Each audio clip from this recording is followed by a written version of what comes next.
Silakan on cam Bapak Ibu. Kita siap-siap. 3 menit lagi ya.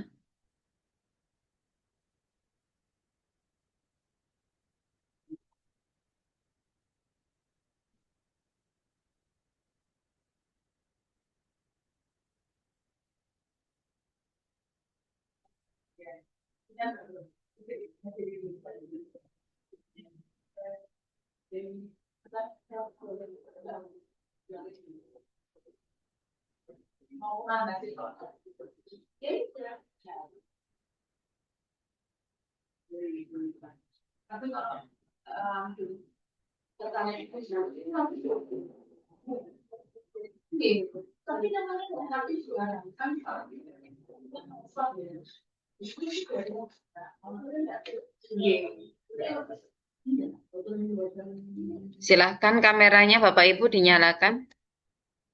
Bentar saya ambil speaker dulu.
Satu menit lagi Bapak Ibu ya, saya bacakan absen.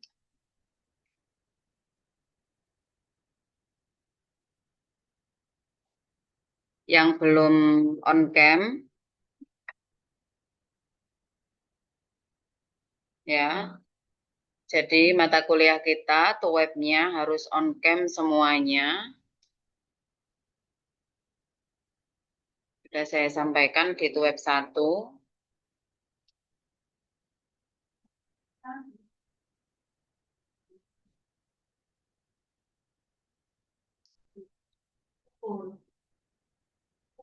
Oke. Sudah pukul 7.15, saya buka absen dulu ya Bapak Ibu. Sebentar. Saya buka absen, setelah itu saya buka untuk sesi kita diskusi dulu. Biar tidak ada misunderstanding karena sepertinya banyak salah paham ya di grup ya. Kehadiran web.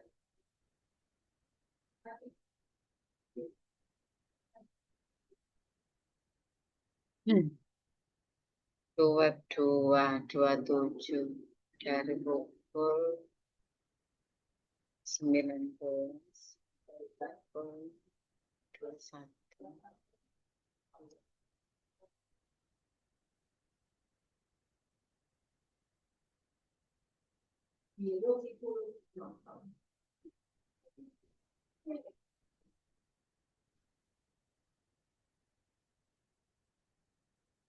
Saya absen awal. Pak Rijaya Sitohang ada?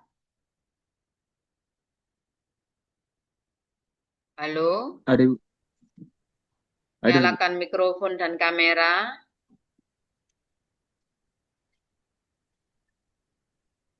Pak Rijaya Sitohang ada? Oke. Iya, sudah hadir. Bu Nur Asriola. Hadir, Bu. Oke. Bu Rizka Zakia. Bu Rizka Zakia. Masih belum ada keterangan ya. Hadir, Bu. Oh, ada. Oke ya. Pak Angga Sandora. Pak Angga Hadir, Sandora. hadir, Oke, ya. Bu Dede Rahmawati. Bu Dede Rahmawati. Oke. Belum hadir. Sementara saya absen, nanti di akhir saya absen lagi karena ada absen di sini untuk late dan early leave. Bu Susi Suskandari. Bu Susi. Halo. Dinyalakan mikrofonnya, Ibu. Nggak apa-apa, cepet-cepet ini. Oke, Bu Susi sudah hadir ya. Hadir, Bu. Eh, Gimana, Pak ini mikrofon ini? Reksa Kusuma, Masa benar, ya. Bah. Pak Reksa Kusuma, belum ada. Bu Herni Kurnia, Bu Herni Kurnia, mikrofonnya dinyalakan, Ibu. Mana sih tadi ini? Hadir, Apa bisa benar, Bah? Oke, Bu Herni sudah ya. Bu Rani Nur Hidayati, Hadir, Bu. oke. Bu Siti Zubaida, Hadir, Bu. Bu Herni, Bu Rani, Bu Siti Zubaida, benar, Bu Siti Rohmani, Hadir, Bu. oke.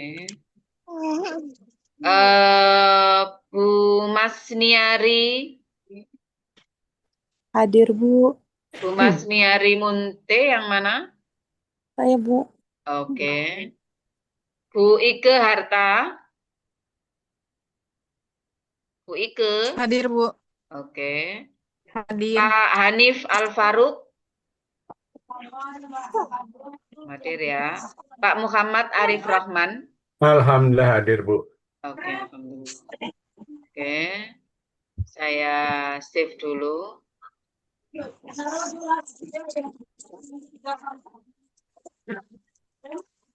Nanti di akhir saya absen lagi Bapak Ibu ya. Jadi jangan meninggalkan Zoom karena saya ada keterangannya setiap yang hadir di sesi web begitu ya. Oke, silahkan sekarang raise hand, kita sharing dulu lah ya. 2 minggu kemarin itu apa yang masih belum dipahami dari perkuliahan kita sharing dulu. Jadi tolong gunakan kesempatan ini sebaik mungkin agar nanti di grup WA itu semua sudah paham. Gitu ya. Silahkan boleh raise hand. Kalau bisa raise hand virtual ya. Jadi biar urutannya jelas, ada urutannya. Kalau raise hand manual nanti tidak sesuai urutan, agak susah ya. Silahkan raise hand virtual. Kemukakan dulu problemnya apa, lalu kesulitannya di mana, nanti saya jelaskan dan saya coba bantu. Begitu ya. Untuk semua ini, gunakan kesempatan web ini sebaik mungkin untuk kita diskusi dulu. Setelah itu saya baru masuk ke materi. Karena materi hari ini sangat penting ya. Jadi saya harap semua nanti bisa langsung memahami gitu ya. Silahkan, siapa? Belum ada yang resen ini? Resennya di mana, Ibu ya? Raise hand virtual itu ada di reaction. Kalau di HP itu reaction di bawah. Itu kalau diklik ada banyak emoticon, pilih yang raise hand. Oke. Ya, Bu. Reaction. Ya. Emoticon kayak di HP itu. Nah, itu. Oke, Pak Muhammad Arif Rahman yang lain silakan raise hand ya biar bisa kita urutkan. Silakan Pak Muhammad Arif. Baik, Bu. Terima kasih. Kemarin saya kalau untuk yang pengajuan terakhir Bu ya, karena saya juga belum paham nih. Karena jawaban terakhir kan Ibu lagi kurang nyaman ini. Jadi makanya saya mohon maaf. Makanya nggak saya lanjutkan kalau Ibu lagi nggak nyaman, saya nggak lanjutkan. Di sini nanti malah Ibu jadi malah nggak nyaman lagi. Ya. Bro, punten. Kemarin kan saya terakhir mengenai itu ya Bu ya, yang masalah apa karantina Bu ya. Maksudnya bukan karantina bahasanya, amalan onboarding dalam hal pembentukan karakter dan adab tuh Bu. Ya kan Bu ya. Terus saya akan mengajukan lagi, kata Ibu, ini kok tidak menjawab apa dari masalah yang saya ajukan. Nah itu posisi yang terakhir kan saya selalu mereply dari jawaban terakhir Ibu tuh biar nyambung terus gitu maksudnya. Tapi ternyata Ibu jawabannya kok ini kok nggak nyambung dengan yang kemarin itu maksudnya gimana itu saya kurang paham itu. Oke, Pak Arif ya. Jadi Bapak Ibu saya sudah sampaikan di sesi itu web 1. Kalau replay ini tidak dipahami, itu pasti trouble sampai akhir. Ya itu maka kemarin kan sudah saya praktekkan. Dan ada kalanya memang saya replay sendiri, tapi ada kalanya memang saya minta untuk dituliskan semua. Gitu kan ya. Jadi ketika ini saya minta tuliskan semua atau kalau enggak itu saya replay sendiri. Seperti yang terakhir itu Bu siapa? Bu Yola, itu saya replay runtuh ya. Kemudian ketika Pak Arif ya sudah terkena replay itu ya. Jadi ketika saya minta, sebenarnya itu saya suka dengan judulnya. Jadi ketika yang diajukan itu adalah pengajuan awal, saya bingung lagi. Kenapa? Karena jadi terlalu umum lagi. Ya. Jadi kita kan sudah ini nih berusaha melacak novelty itu sampai yang paling khusus hingga Pak Arif Rahman ini nemu novelty yang ada di sekolahnya itu yang berhubungan dengan apa Amal onboarding. Pak? Amala onboarding Bu. Oh iya. Jadi Amala kegiatan menginap di onboarding. Jadi sekolah. saya Ya. yakin itu mungkin ada di sekolah lain yang sama-sama SDIT, tetapi di sekolah Bapak ini sepertinya saya belum lihat ada yang publikasi. Jadi apakah novelty? Sudah novelty itu. Saya sudah nemu. Ketika saya kejar pertama karakternya di mana, itu kan masih sangat umum sekali karakternya di mana di sini. Jadwalnya sudah ada. Ininya gimana tindak nyatanya di lapangan dengan amala boarding. Jadi itu sudah sangat spesifik. Yang saya harapkan waktu itu sebenarnya adalah Bapak mengirimkan sesuai format tentang amala boardingnya. Jadi jangan kembali lagi ke awal, ke Oh, umum. maksudnya pakai template-nya Bu ya? Iya, jadi tentang amala boardingnya itu yang ditaruh di dalam format. Oh iya Gitu iya Pak iya. ya. Paham Bu. Paham ya. Silakan Pak Arif Rahman, silakan dikirimkan sekali lagi di grup, langsung saya cek setelah ini. Oh iya, nanti Bu Gitu ya. Nah, saya Jadi kirim. formatnya, Siap. kenapa format itu penting? Karena di situ ada identitas sekolah dan ada kelas. Kalau ada Iya. identitas sekolah, saya bisa melihat menyocokkan nanti subbabnya. Oh, subbabnya ini berarti di SD ini. Kalau ada kelas, kemudian saya bisa mencocokkan. Oh iya, memang tema ini itu cocok untuk kelas ini. Ya, seperti yang kemarin bullying itu cocok di situ. Memang di kelas 3 ada problemnya novelty-nya ada di dia anak pindahan. Nah, begitu ya. Kemudian yang satunya lagi juga agak ke bullying itu tidak saya ini karena kelasnya itu apa saya rasa kelas-kelas awal untuk adaptasi gitu ya. Jadi sudah banyak yang membahas gitu. Jadi tiap ini Bapak Ibu ini ya ada rumusan masalahnya sendiri. Memang kalau sedang banyak yang mengajukan itu agak ini ya rancu. Jadi mohon maaf kalau misalnya tercampur yang satu dengan yang lain ya. Tapi yang saya maksud itu. Begitu Pak Arif Rahman ya, silakan dikirim Ya. sekarang ya. Maksudnya Kita pakai yang sekalian itu kan Bu fix. ya. Yang nama Oke, Pak Arif Rahman sudah selesai sepertinya. Sekarang Bu Siti Zubaida, silakan Ibu. Ibu yang Ya, mana? selamat. Saya itu ingat Bu Siti Zubair, tapi yang mananya itu saya lupa. Silakan dijelaskan Itu lagi. Ibu yang reply itu Ibu yang reply tentang bukti ini Ibu apa kepedulian lingkungan kebersihan itu Ibu yang sekolah Adiwiyata itu Ibu. Ya, ya, sudah saya ingat ya. Jadi Bapak Ibu, Iya. cara mengingatkan saya karena ini banyak yang saya pegang ini ya, 15 ini cukup lumayan banyak ya, karena ya. Ketika diingatkan, oh yang Adiwiyata kemarin, nah itu mungkin saya baru ingat itu ya.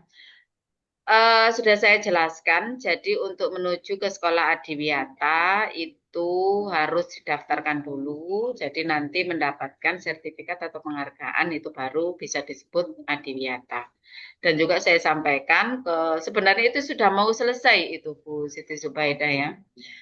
Iya Ibu. Cuma balik lagi ketika mengirim itu tidak dengan mereplay catatan saya sebelumnya. Nah, itu jadi Iya. sebelumnya ini ada yang konsultasi tentang apa. Nah, ini agak menyulitkan saya untuk mengoreksi. Begitu ya, Bu ya, mohon maaf. Iya.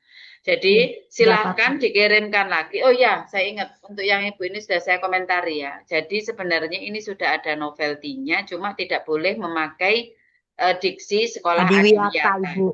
Iya Begitu Bu ya. betul Bu. Heeh. Iya. Kemudian pertanyaan saya, Ibu kan menuliskan 5 poin. 5 poin itu Bu ya. Iya.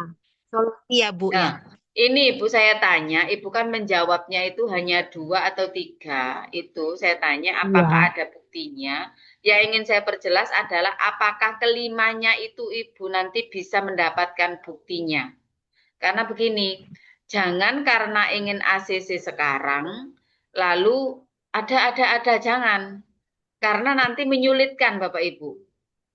Ya, jadi saya di sini adalah kenapa sampai sedetail itu agar Bapak Ibu nanti tidak kesulitan ketika eh, apa namanya proses pencarian data lapangan. Maka saya kembalikan lagi ke Bu Siti Zubaidah. Apakah kelima poin yang Ibu tuliskan itu nanti bisa dicarikan buktinya? Kalau untuk yang nomor 1 itu, Ibu, paling kalau sertifikatnya memang tidak ada, Ibu. Tapi untuk apa namanya sebagai penghargaan untuk anak-anak, kayak sebuah medali saja, Ibu, gitu. Sebagai Itu dari apa mana namanya, itu? kalau kelasnya itu paling Medali itu bersih, dari umpamanya dari sekolah, Bu. Medali sekolah biasa gitu, sendiri Bu. yang berinisiatif untuk memberi medali pada siswa. Iya. Iya, sebagai Dalam rangka apa penghargaan. itu? Cuman kalau untuk sertifikat kami nggak Dalam punya. rangka Ini Bu, apa namanya kelas yang paling bersih. kemudian misalnya nih, karena begini, kan penciptaan lingkungan alam di sekolah itu banyak macamnya. Kalau Adiwiyata kan sudah jelas ya terkonsep. Cuma kalau yang belum ini, itu eh, penanamannya itu apa saja Ibu? Apakah ada hidroponiknya ataukah cukup tanaman yang ditanam itu apa saja itu Eh, po- tentunya kalau memang itu berbeda dengan sekolah lain bisa kita ambil. Cuma kalau itu pun terlalu umum ya tidak bisa kita ambil. Jadi mohon dijelaskan untuk konsep lingkungannya itu. Saya ingin perjelas di situnya. Maksudnya apa saja yang ditanam, lalu cara menanamnya, mendapatkan tanamannya itu bagaimana. Nah, itu Ibu ya. Silahkan. Ya, kalau untuk tanamannya Ibu dari masing-masing siswa. Jadi siswa itu masing-masing membawa tanaman atau berupa bunga gitu, pohon bunga gitu ya Bu. Untuk pelestarian lingkungan di sekolah gitu supaya banyak penghijauan. Kalau untuk penanamannya sendiri ya kami bareng-bareng nanem gitu sebagai apa istilahnya eh, sebagai rasa kepedulian gitu terhadap lingkungan, penghijauan seperti itu Ibu. Nah, ditanamnya itu di depan kelas masing-masing ataukah jadi di satu tempat? Di ini Ibu, di tanaman sekolah, di lapangan Ibu. Eh, Ibu ada fotonya enggak? Fotonya, kalau foto Sekarang nggak ada. saya kayaknya nggak ada, Bu. Oke, oke ya. Tapi kalau Bu, untuk kalau dokumentasi begitu sekolah gini, nanti deh saya tanya. berarti Ah, ah. tamannya itu luas, Ibu ya? Luas sih tidak ya Ibu, karena kan memang sekolah kami itu masuk ke dalam pemukiman, rumah penduduk, seperti itu. Jadi kalau untuk lahan memang tidak terlalu luas. Tuh, tapi ada Konsep lapangannya. pemberian piala tiap kelas itu berarti bukan dalam rangka tanamannya, tetapi dalam rangka menjaga kebersihan kelas. Iya, betul. Seperti bank sampah, seperti itu Ibu. Saya ambil kesimpulan ini lebih ke lingkungan ya, bukan lebih ke Iya Ibu, penghijauan sekolah, bukan. betul. Betul Ibu. Oke. Bagaimana Karena maksudnya kalau caranya ini lebih ke dengan sekolah? penghijauan, oke, kalau lebih ke penghijauan berarti, maksudnya saya ini kan sedang menginikan judulnya. Kalau ini lebih ke penghijauan, artinya lomba antar kelas tadi itu pun juga harusnya tentang penghijauan, gitu ya. Tapi karena tentang Iya. kebersihan, berarti ini tentang lingkungan secara umum. Oke, kalau begitu Bu Siti Zubaida, tolong dirangkum semua yang Ibu ajukan, ya seperti Bu siapa yang sangat detail itu ya sampai saya tanya apa lalu dijawab apa itu ya karena Ibu agak terputus ya pembicaraan kita. Iya. Jadi khusus Bu Siti Zubaida silakan dirangkum percakapan kita ya semuanya. Dan besok ya untuk Bu Siti Zubaida saya beri jawabannya besok. Untuk Pak Arif Rahman saya beri judulnya malam ini ya. Bu Siti Zubaida besok sambil dikirimkan saya foto tamannya. Iya, Gitu Bu baik ya. Ibu. Aha, oke. Iya. Untuk Bu sebenarnya menariknya adalah Bu Siti Zubaida walaupun ini lingkungan secara umum, menariknya adalah perhatiannya ke lingkungan dan penghijauan di sekolah itu lumayan tinggi. Cuma saya takut nanti buktinya itu kekurangan bukti. Itu ya ketika nanti Mm-mm. proses penulisan. Jadi tolong dikumpulkan dulu Ibu tanya jawab kita sama tulisan Bapak Ibu yang sudah dikirimkan ke grup jadikan satu, lalu besok dikirimkan fotonya. Kalau memang di situ saya lihat ada yang berbeda, ya seperti saya diskusi dengan Pak Arif Rahman tadi ada yang berbeda, ya nanti langsung akan saya buatkan judulnya. Tapi besok Ibu ya, untuk Bu Siti Zubaida Iya, besok. baik Ibu. Baik Ibu. Oke, ada pertanyaan lagi Bu Siti Zubaida? Ini Ibu mohon maaf untuk yang tugas 2 itu kan memang saya belum dapat judul itu Ibu. Saya lihat tugas 2 kan kutipan ya Ibu tugasnya membuat kutipan.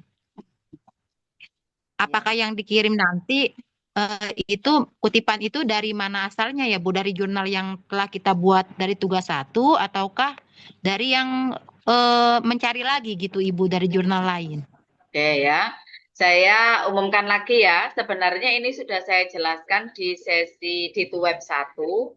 Cuma ternyata pun juga masih pada bingung ya. Jadi saya perjelas ya.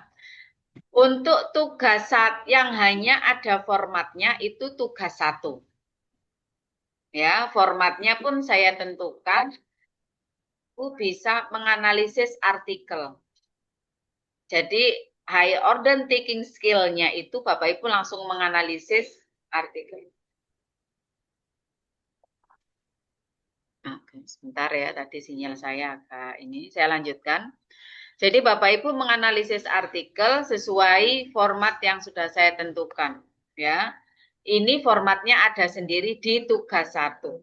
Untuk tugas 2, 3, dan 4 sudah tidak perlu memperhatikan terlalu rinci instruksi yang ada di e-learning. Jadi Bapak Ibu cukup mengirimkan revisi artikel saja sesuai template. Ya. Jadi ada format tugas 1 yang ada di YouTube, ada template. Template artikel itu yang file saya berikan ketika Bapak Ibu sudah selesai saya berikan judul. Jadi kalau sudah saya ACC kan Bapak Ibu saya berikan judul, lalu saya berikan file. Nah itu template-nya. Nama filenya kan template, gitu kan ya. Nah itu nanti yang dikirim di tugas 2, tugas 3, sampai tugas 4 itu terus dikirim itu. Jadi proses revisi sudah tidak lagi memperhatikan instruksi yang di e-learning. Kenapa? Saya bukan mengajukan, enggak. Tapi selama proses revisi itu, di dalamnya Bapak Ibu akan mengutip, melakukan kutipan. Bapak Ibu akan membuat draft. Jadi sudah masuk semua. Ya, justru dengan seperti ini, dari kemarin-kemarin, mahasiswa saya itu lebih cepat publikasi. Maka saya ambil cara seperti ini. Dan sebenarnya tidak apa-apa, saya tidak menyalahi instruksi itu, karena Bapak Ibu juga akan mengutip nanti itu. Entah itu direvisi keberapa, pasti Bapak Ibu akan mengutip. Seperti Bu Herni, ini catatan pendahuluannya sudah sebaris Ibu ya. Ya, catatan pendahuluan untuk Bu Herni itu sudah sebaris ya. Karena itu sudah mulai melakukan pengutipan. Jadi kalau Bapak Ibu mengikuti aturan instruksi yang di e-learning, justru nanti selesainya itu agak kurang cepat nanti selesainya artikel. Karena harus seperti Bu Herni dulu ini, harus sudah selesai untuk tugas 2. Nah ini untuk yang cepat seperti Bu Herni mungkin bisa, tapi untuk yang lambat atau agak lama atau agak sibuk di sekolah, lah ini akan susah. Maka saya buat seperti ini, semua kalau memang cepat, segera cepat, kalau misalnya memang lambat, harap diikuti ritme. Ya, biar tidak terlambat di akhir. Ya, saya ulangi ya. Jadi, tugas 2, 3, dan 4 sudah tidak mengikuti instruksi di e-learning, tetapi mengirim revisi artikel yang kita sudah list di grup WA. Makanya kan itu Bu Herni tugas 4, tapi masih mengirim di tugas 2. Tugas revisi 4, tapi masih mengirim di tugas 2. Nanti revisi berapapun, selama tugas 3 belum dibuka, maka Bu Herni tetap mengirim di tugas 2. Yang lain pun juga begitu. Revisi berapapun, kalau tugas 3 belum dibuka, maka terus dikirim ke tugas 2. Kalau nanti tugas 3 sudah dibuka, baru jangan lagi ngirim di tugas 2, tapi sudah mengirim ke tugas 3. Ada instruksi lagi di sana kalau di e-learning, tapi kita nggak usah ikuti. Karena instruksi di e-learning sudah kita lakukan melalui revisi-revisi yang selalu kita lakukan setiap hari. Jadi mungkin agak membingungkannya adalah tidak sesuai dengan instruksi yang di e-learning. Tapi saya selama ini dari awal mengajar Karil dengan seperti ini, sudah terbukti mahasiswa saya lebih cepat untuk selesainya. Dan di akhir kan kemarin saya jelaskan, ada plagiarisme 30%. Ya, dan sebagian besar mahasiswa saya itu tidak, paling dari awal saya mengajar itu yang terkena plagiarisme itu hanya 2 mahasiswa dari sekian banyak ya, saya setiap semester ngajar itu hanya 2. Itu pun kemudian setelah saya balikkan lagi itu sudah. Jadi mengenai plagiarisme itu aman kita. Kenapa? Karena saya nggak mentarget langsung di akhir selesai, enggak, tapi kita bertahap. Menulis itu bertahap. Ya. Jadi itu Bapak Ibu ya, maka kalau ada misunderstanding seperti ini, ketika di sesi web saya buat di awal, ayo biar nggak salah paham lagi. Nah, ya itu. Begitu Bu Siti Zubaidah ya. Jadi tidak perlu mengutip. Iya Ibu. Ya. Ya. Kan kalau judulnya Ibu sudah dapat judul dari saya beri template. Ibu download template itu, lalu menulis di bab hasil penelitian dan pembahasan. Sudah, itu nanti yang dikirimkan ke tugas 2. Makanya kan catatan saya, tidak bisa mengirimkan tugas 2 kalau belum dapat judul dari saya. Ya, ini untuk di tugas 2. Maka rumusan masalah harus diselesaikan dulu. Begitu, Baik, Bu Ibu. Siti Zubaida, ada lagi yang ditanyakan? Ya, terima kasih banyak Ibu penjelasannya. Iya, Ibu, terima kasih sama-sama. Oke, saya lanjutkan. Silahkan Bu Herni. Bu Herni ini agak banyak ini nanti sepertinya pertanyaannya. Terima kasih. Silahkan Bu Herni. Eh, Sebelum Halo? saya mau bertanya, ya halo. Sebelum saya bertanya, saya mau minta maaf dulu kepada rekan-rekan karena yang japri saya tidak semua saya jawab, maafkan gitu. Karena saya juga masih belajar Bu ya, masih belajar. Terus saya juga banyak salahnya ya Bu ya, banyak revisian gitu. Di samping itu saya sekolah di rumah segala macam gitu Bu, mohon maaf ya. Ya untuk yang saya mau tanyakan di revisi saya Ibu, ini ada lampirkan data lapangannya. Itu berupa apa ya Bu? Data apa, berupa foto atau apa gitu Bu? Terima kasih Bu Herni ya, yang sudah membantu teman-temannya ya. Saya share artikelnya Bu Herni sama sekalian untuk gambaran Bapak Ibu semuanya ya. Karena tugas 2 yang sudah mengirim ini Bu Ike belum saya koreksi ya karena baru mengirim. Kemudian Bu Nur Asriola ini pun juga di e-learningnya tidak ada. Jadi bukan dikirim Japri tapi dikirim ke e-learning ya. Ngelisnya di grup WA tapi ngirimnya di e-learning. Saya perjelas ya. Agak ribet memang ketika mengirim di e-learning. Dulu saya mengirim itu Japri aja Bapak Ibu.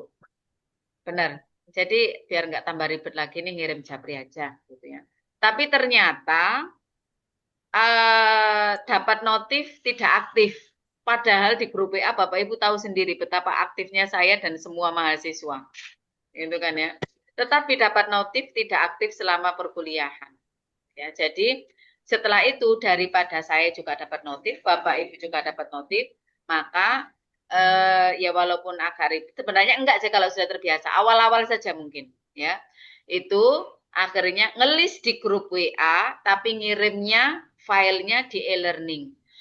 File revisian itu juga saya kirim di e-learning. Jadi sudah tidak ada lagi pengiriman file lewat Japri. Kenapa nggak dikirimkan ke grup saja sih Bu? Biar enak dan kita semua bisa melihat. Mungkin ya. Gitu. Mohon maaf Bapak Ibu ya. Jadi saya untuk yang sudah proses revisi file, saya tidak akan share ke grup WA. Kenapa? Karena ada kejadian, ada itu yang sudah hampir jadi, ternyata diambil, lalu dipublikasikan atas nama dia. Bayangkan. Sudah mengambil data, mengolah data, menulis, dan lain sebagainya, itu diambil, dipublikasikan. Nah, kalau sudah kalah publikasi, agak susah menuntutnya. Ya, ada aturan hukumnya, ada, cuma ya susah. Gitu ya. Maka, pelajaran dari itu, saya tidak pernah share file. Maka Bapak Ibu, nanti kalau Bapak Ibu sudah selesai atau sudah hampir selesai atau sudah finalisasi, temennya minta filenya, jangan diberikan. Ya, bukan kita nggak enakan, enggak. Ya, tapi selama belum dipublikasikan, jangan pernah share file ke siapapun. Ya, jadi yang tahu file yang Bapak Ibu hanya Bapak Ibu dan saya. Karena kita kolaborasi. Selain yang kolaborasi, ini tidak boleh terima file kita. Agar apa? Agar tidak ada yang publikasi duluan. Karena hak cipta itu baru bisa kita ajukan kalau sudah publikasi. Jadi selama Bapak Ibu belum publikasi artikelnya, kalaupun Bapak Ibu yang nulis itu nggak akan ada bukti. Ya, jadi agak susah tentang publikasi ini. Oke, saya share dulu ini artikelnya Bu Herni. Sekalian saya jelaskan nanti untuk penulisan bab pendahuluan. Tapi saya jawab dulu pertanyaannya Bu Herni ya.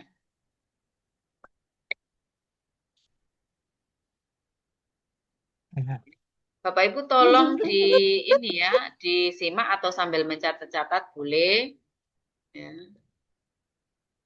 Karena nanti pun catatan saya juga sama.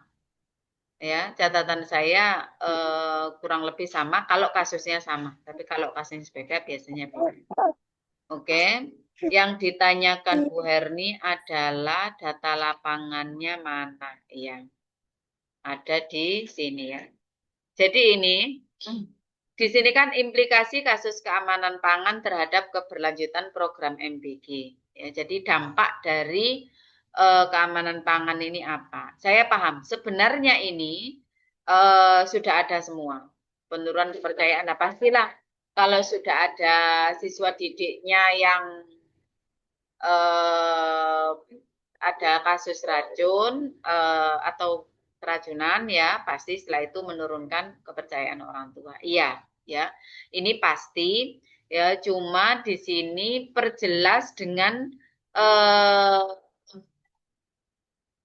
data lapangan yang sudah ada dan juga apa sebenarnya ini fokus ke data lapangan saja, karena saya takut nanti akan kemana-mana kalau dicampur dengan berita yang ada di televisi. Sebenarnya itu juga kekhawatiran orang tua, ya. Yang di televisi itu kan juga jadi kekhawatiran orang tua juga, itu kan ya. Cuma saya inginnya di sini fokus saja ke data lapangan. Jadi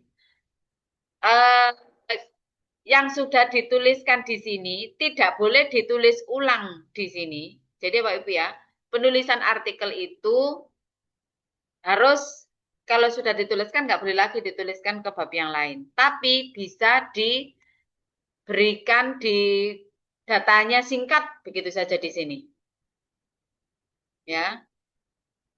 Jadi kenapa? Karena ini seperti narasi biasa saja Ibu. Jadi kejadian gangguan kesehatan ini. Nah, ini nggak ada data lapangannya. Jadi mungkin bisa ditambahkan di sini berdasarkan kejadian yang terjadi dengan pingsannya 5 orang siswa setelah MBG, setelah makan dari MBG, maka nah ini adalah berupa narasi berupa data lapangan. Itu yang saya maksud ya. Kemudian tuntutan penguatan sistem. Nah, ini kalau ini butuh data dari wali murid. Jadi siapa yang menuntut penguatan sistem ini? Apakah wali murid ataukah guru? Jadi ini harus berdasarkan data lapangan. Ya, guru juga lah yang pastilah ya. Guru kan juga bukan ahli gizi. Nah, tapi tidak ada narasi kan di sini yang menyebutkan kalau guru itu, nah jadi misalnya disebutkan seluruh rekan guru bahkan juga kepala sekolah akhirnya merapatkan hal ini.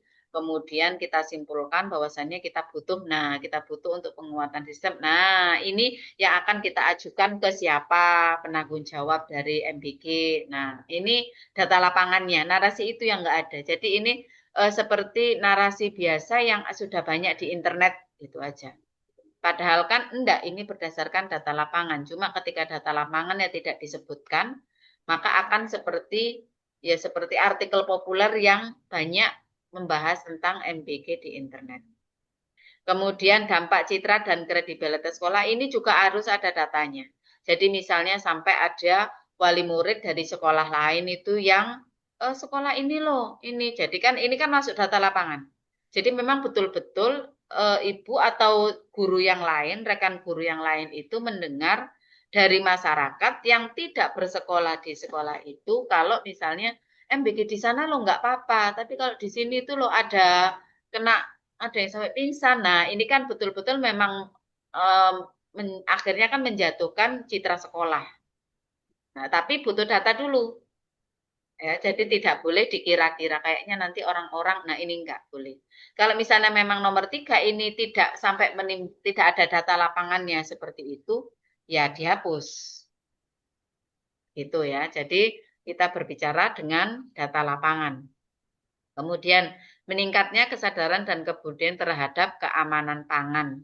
Nah, ini data lapangannya mana?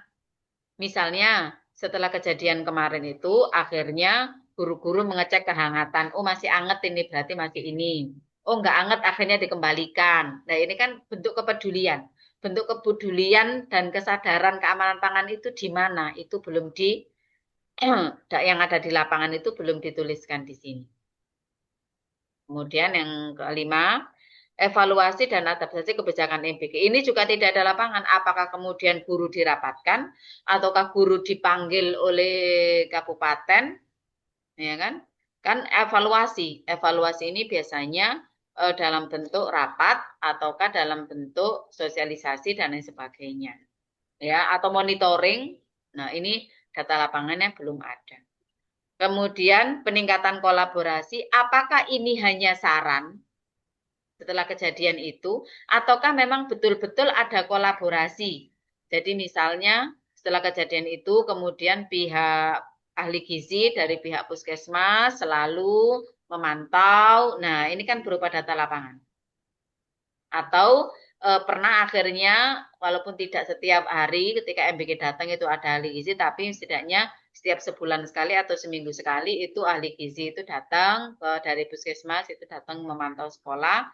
Nah ini ada memang betul-betul data lapangan yang berbicara tentang kolaborasi antara pihak kesehatan dengan sekolah. Ya, karena ini dikatakan pihak kesehatan dengan pihak ketiga. Nah, saya nih yang tidak di sekolah tidak paham nih pihak pertamanya siapa, pihak keduanya siapa, pihak ketiganya siapa. Jadi tidak boleh ada kalimat ambigu. Ini harus diperjelas siapa pihak ketiganya. Dan data lapangannya berbicara seperti itu. Oke, Bu Herni sampai sini bisa dipahami? Ya Bu. Kemudian Kalau sudah saya akan jelaskan bab pendahuluan yang ada di catatannya Ibu. Terus satu lagi, untuk foto di lapangan yang harus disertakan itu langsung atau dilampirkan, Bu? Lagi Bu, apanya? Untuk foto, kan di revisian harus disertakan foto yang setelah data. Itu tidak harus dengan foto. Oh, enggak. Ya. Foto itu ada karena memang sangat penting dibutuhkan. Ya. Seperti saya berikan catatan di Ibu ya ini ya. Ada ya yang berikan foto ya. Nah, ini ya. Berikan, jadi tidak perlu siswa makan MBG difoto, enggak perlu. Semua sudah tahu bagaimana situasi siswa ketika makan mendapatkan MBG ya. Justru yang saya beri catatan kan di bagian ini. Sisa organik, nasi sayur, bahan kompos diletakkan di sekolah. Nah, ini kan fotonya itu, saya nggak mau ini cuma narasi saja. Jangan-jangan ini idenya Ibu, idenya Bapak Ibu guru, tapi belum terlaksana. Nah, kan? Jadi biar memang menunjukkan kalau ini sudah terlaksana, maka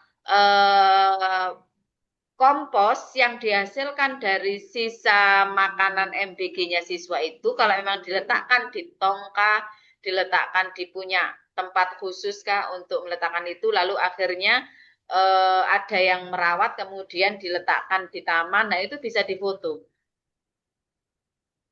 Ya, kalau sudah terlaksana. Kalau belum terlaksana, ya sampaikan di sini kalau ini adalah hasil dari evaluasi tindak lanjut yang akan ditindaklanjuti dari adanya problem sisa makanan MBG. Ya, jadi narasinya ketika dinarasikan seperti ini yang saya berikan tanda ini, maka narasi ini berarti memang sudah ada, sudah terlaksana. Maka harus ada buktinya, yaitu foto. Jadi bukti foto itu tidak harus selalu ada di artikel, tapi kalau memang itu urgent, dan saya rasa ini bagus. Kenapa saya sampai minta fotonya? Karena ini adalah ide bagus yang mungkin sudah dilaksanakan di beberapa sekolah, tapi belum muncul di artikel. Nah, jadi ini kita munculkan. Maksud saya itu. Begitu Bu Kurnia ya. Bu Kurnia, Bu Herni ya. Bu Herni Kurnia. Ya. Ada lagi Ibu sebelum saya lanjutkan menjelaskan ke pendahuluan? Ya, udah cukup Ibu. Terima kasih. Ya, saya lanjutkan ya. Bapak Ibu nanti ketika bab pendahuluan, jadi ini bab hasil dan pembahasannya Bu Herni ini sudah hampir tuntas. Karena sudah hampir tuntas, maka sudah saya persilakan untuk mengisi bab metode ataupun bab pendahuluan. Bab metode, setelah ini cara mengisinya bagaimana saya jelaskan. Bab pendahuluan, cara mengisinya ini sudah saya berikan catatan. Ini nanti semua yang sudah nyampe di bab pendahuluan akan saya berikan catatan ini, maka saya jelaskan satu persatu. Ya, mulai dari ini, XX ini adalah identitas peneliti. Nanti bisa dilihat ini saya berikan link ya ini ya, link scholar saya. Ini artikel-artikel saya dan kolaborasi saya dengan mahasiswa dan rekan dosen. Ya, nanti bisa dilihat, diklik di situ akan banyak artikel. Ibu pilih, Bapak Ibu pilih artikel mana yang metode penelitiannya sama. Ya, untuk gambaran penulisannya bagaimana. Kalau misalnya mau gampangnya adalah Bapak Ibu pilihkan artikel saya yang saya kolaborasi dengan mahasiswa UT. Ada yang sudah publish kemarin 2025. Nah, itu ini yang kolaborasi dengan mahasiswa UT itu diklik. Nah, saya biasanya saya samakan. Karena untuk yang kolaborasi dengan yang lain kadang itu beda nanti ya, agak beda isinya gitu ya. Jadi dicari yang kolaborasi dengan mahasiswa UT. Tapi juga disamakan metodenya. Jadi kemarin kan ada yang PTK, siklus 2 sudah saya berikan subbabnya, ada siklus 1, siklus 2, itu berarti metodenya PTK. Nanti dicari artikel saya yang PTK, karakter penulisannya bagaimana, itu berbeda nanti ya. Oke, saya lanjutkan lagi ya. Jadi di awal ini tuliskan identitas peneliti. Ya, identitas peneliti ini Bapak Ibu ya, walaupun saya dosennya, tapi nomor 1 bukan saya. Ya, nomor 1 adalah Bapak Ibu. Jadi kenapa? Karena peneliti satunya itu bukan saya. Peneliti satunya adalah Bapak Ibu. Jadi meskipun mahasiswa sama, saya kolaborasi dengan mahasiswa saya, juga selalu mahasiswa saya nomor 1 ketika dia sebagai peneliti. Saya baru peneliti 2. Jadi Bapak Ibu peneliti 1, saya peneliti 2. Ya.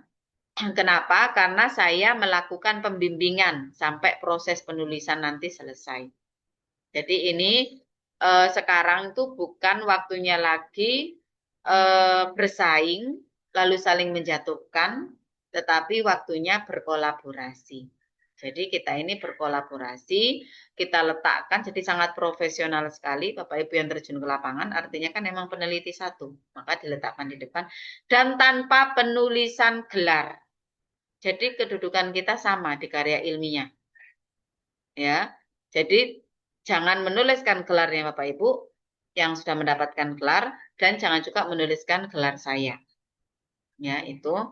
Kemudian untuk asal institusi dan prodi itu nanti saya kirimkan di grup, asal institusi, prodi dan email saya kirimkan di grup.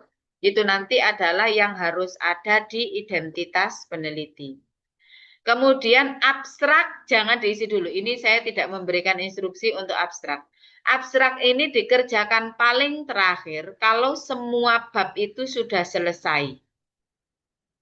Kenapa? Karena abstrak ini adalah gambaran keseluruhan isi artikel. Ya, jadi bagaimana abstrak itu dikerjakan dulu kalau isi artikelnya belum selesai. Ini agak tidak masuk akal. Ya, maka abstrak nanti dikerjakan paling terakhir. Tidak saya berikan catatan satupun. Ya. Kemudian kita masuk ke pendahuluan. Ya. Catatan yang pertama ini saya jelaskan satu persatu Bapak Ibu ya. Pendahuluan harus ada rujukan. Maka di pendahuluan harus ada footnote. Ini ya. Rujukannya kita sepakati. Jadi ada banyak cara menuliskan kutipan ya. Tadi yang masuk ke kutipan ya. Ini sudah masuk ya. Ada banyak cara menuliskan kutipan. Ada footnote, ada innote, ada endnote. Kemudian sitasi juga banyak. Ada apa, ada Arabian Turos, nah itu juga ada banyak yang penting ya. Chicago juga ada. Tetapi biar Bapak Ibu tidak pusing dengan hal-hal yang teknis, kalau saya perjelas satu persatu seperti itu, sedangkan produk kita ini harus selesai nih, artikel itu takutnya tidak selesai. Maka kita sepakati footnote saja bentuknya. Ya, jadi kemarin itu ternyata saya sudah berulang kali bilang footnote, ternyata lu kok berantakan. Ternyata ibunya tidak bisa membuat footnote. Ini saya praktekkan Bapak Ibu ya, kalau ingin membuat footnote ya. Kalau yang udah biasa, tidak ada masalah. Mungkin untuk yang belum tahu cara membuat footnote. Jadi misalnya, oh ya ini ya, saya lanjutkan nomor 7 ya ini ya. Teori atau hasil penelitian di blok warna kuning. Ya, jadi misalnya, ini ya. Oh ini jelas-jelas data lapangan ini ya. Karena ini data lapangan semua. Saya ambil dari sini ya. Ini contoh ya, misalnya. Misalnya ini adalah Bapak Ibu teori yang ambil dari buku. Maka harus diwarna kuning. Yang ambil dari buku yang mana ya? Oh, dari yang hal ini sampai ke siswa. Ini harus diwarna kuning. Ya, ini yang ABC ini di warna kuning. Ya, kenapa di warna kuning? Karena saya pernah tidak warna kuning seperti ini. Ternyata 2 lembar itu diambil dari satu buku. Ya Allah Bapak Ibu, saya sudah baca per kalimat, per kata, diksinya itu saya cek. Ternyata 2 lembar itu, Ibu, ini kok bagus sekali. Ini. Iya Bu, itu 2 lembar saya ambil dari buku. Ya Allah ya, tidak boleh ya. Jadi maka setelah itu kemudian akhirnya mana yang diambil dari buku atau dari artikel itu harus di blok kuning agar saya tahu oh ini ngambil dari buku, ini dari buku. Itu yang pertama. Yang kedua Bapak Ibu ya, ini hubungannya dengan penulisan langsung, kutipan langsung dan kutipan tidak langsung yang tadi untuk tugas 2 sebenarnya ya, tapi kita lakukan secara fleksibel saja di tugas berapapun boleh ya. Jadi kalau Bapak Ibu mengambil terlalu banyak dari artikel, maka itu nanti akan masuk plagiarisme dan pasti akan lebih 30%. Jadi usaha ini saya lakukan agar Bapak Ibu ini saya bisa ngecek, oh ini kebanyakan ini, oh ini nggak bisa ini. Ini bisa nanti masuk plagiarisme ini. Jadi saya kenapa kok sampai dari awal saya ngajar tuh hanya 2 mahasiswa saya yang lebih dari 30%. Karena memang saya sudah ngecek detail dari awal. Ya, jadi saya sudah antisipasi mana kira-kira yang lebih dari 30% itu plagiarismenya itu saya antisipasi. Saya bantu parafrase. Saya sudah ucapkan di web 1. Kalau Bapak Ibu bisa parafrase, saya lebih senang silakan diparafrase langsung. Ya. Tapi kalau Bapak Ibu tidak bisa parafrase, apa itu parafrase? Saran saya nggak usah ribet Bapak Ibu ya. Karena kita ada target selesai, kita akan artikel. Maka apa yang tertulis di buku itu, tuliskan saja langsung di sini. Itu namanya adalah kutipan langsung. Biasanya kalau misalnya dibiarkan kutipan langsung itu seperti itu biasanya akan tetap kena plagiarisme. Maka biasanya kalau oh ini kutipan langsung, maka saya yang membantu untuk parafrase. Ya, makanya ada nanti Bapak Ibu harus mengirimkan seluruh file referensinya di Google Drive ke saya. Karena saya harus ngecek nih, betul enggak kalimat dari hal ini sampai diberikan kepada siswa ini ada di buku ini, halaman ini. Itu saya pasti ngecek. Ya, demi apa Bapak Ibu terhindar dari plagiarisme di atas 30%. Maka tolong jangan gunakan AI ya. Saya bukan anti AI enggak. Tapi karena kalau Bapak Ibu menggunakan AI, kadang itu ada istilah-istilah karena itu artificial intelligence ya, kecerdasan. Jadi apa yang Bapak Ibu butuhkan itu dibuatkanlah istilah baru, dibuatkanlah istilah baru. Nah, ini kadang agak-agak nyambung nanti dengan data lapangan. Ya. Jadi akibatnya adalah tidak nyambung dengan data lapangan dan itu nanti pasti akan saya kejar. Ini mana data lapangannya, ini mana ininya, ini mana. Daripada nanti saya kejar, maka saran saya cukup di bab hasil penelitian dan pendahabasan, fokuskan pada data lapangan. Bu Herni ini tidak banyak catatan di bab hasil penelitian lapangan, bab hasil penelitian dan pembahasan karena memang saya lihat semuanya sudah by data lapangan. Ya. Jadi waktu itu ada yang catatannya itu full, satu lembar itu opini. Sampai di kelas gini, beliau tanya gini, kenapa tulisan saya ditulisi opini semua? Ya karena memang ini nggak ada buktinya, ini nggak ada buktinya. Saya bilang, kalimat ini nggak ada buktinya, kalimat ini nggak ada buktinya. Saya sampaikan seperti itu. Akhirnya beliaunya ngaku, iya ini saya ambil dari AI. Ya, jadi kita saling bantu-membantu Bapak Ibu ya. Silahkan saja dituliskan sesuai data lapangan, maka itu nanti yang akan saya bantu untuk, kalau sudah diberi teori akan saya bantu untuk parafrasenya. Saya lanjutkan ya, kembali lagi ke footnote ya.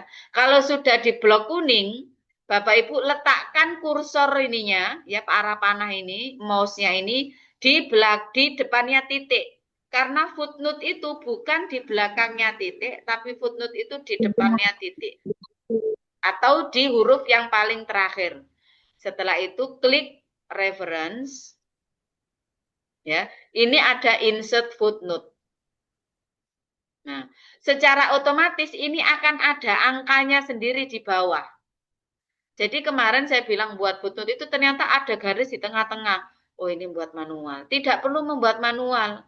Angka satunya gimana munculnya? Seperti tadi aja, diletakkan di depannya titik, kemudian diklik reference, insert footnote, ini sudah satu. Kemudian baru ini nama penulis, judul buku. Urutannya bagaimana? Saya tidak ada referensi urutannya harus seperti ini enggak. Bapak Ibu bisa browsing saja urutan membuat footnote referensi kalau dari buku. Tapi saya minta konsisten. Ya, boleh browsing urutannya bagaimana tapi konsisten. Konsistennya ini apa? Misalnya tahun terbit itu diletakkan di tengah-tengah. Jadi ada yang ketika sudah nama penulis di sini itu tahun terbit. Ada yang seperti ini. Nah, kalau sudah tahun terbit itu di tengah-tengah, maka semuanya footnote-nya Bapak Ibu tahun terbitnya harus di tengah. Ini kita sebut konsisten. Ya. Kalau tahun terbitnya ternyata di akhir sebelum penerbit, maka semuanya juga diletakkan di situ. Jadi mengenai modelnya saya serahkan ke Bapak Ibu, tapi saya butuh konsistennya. Jadi ketika menulis karya ilmiah itu harus konsisten. Misalnya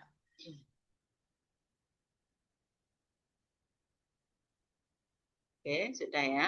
Misalnya, jadi menulis karya ilmiah harus konsisten. Misalnya, dari judul Bapak Ibu sudah bahasanya adalah peserta didik.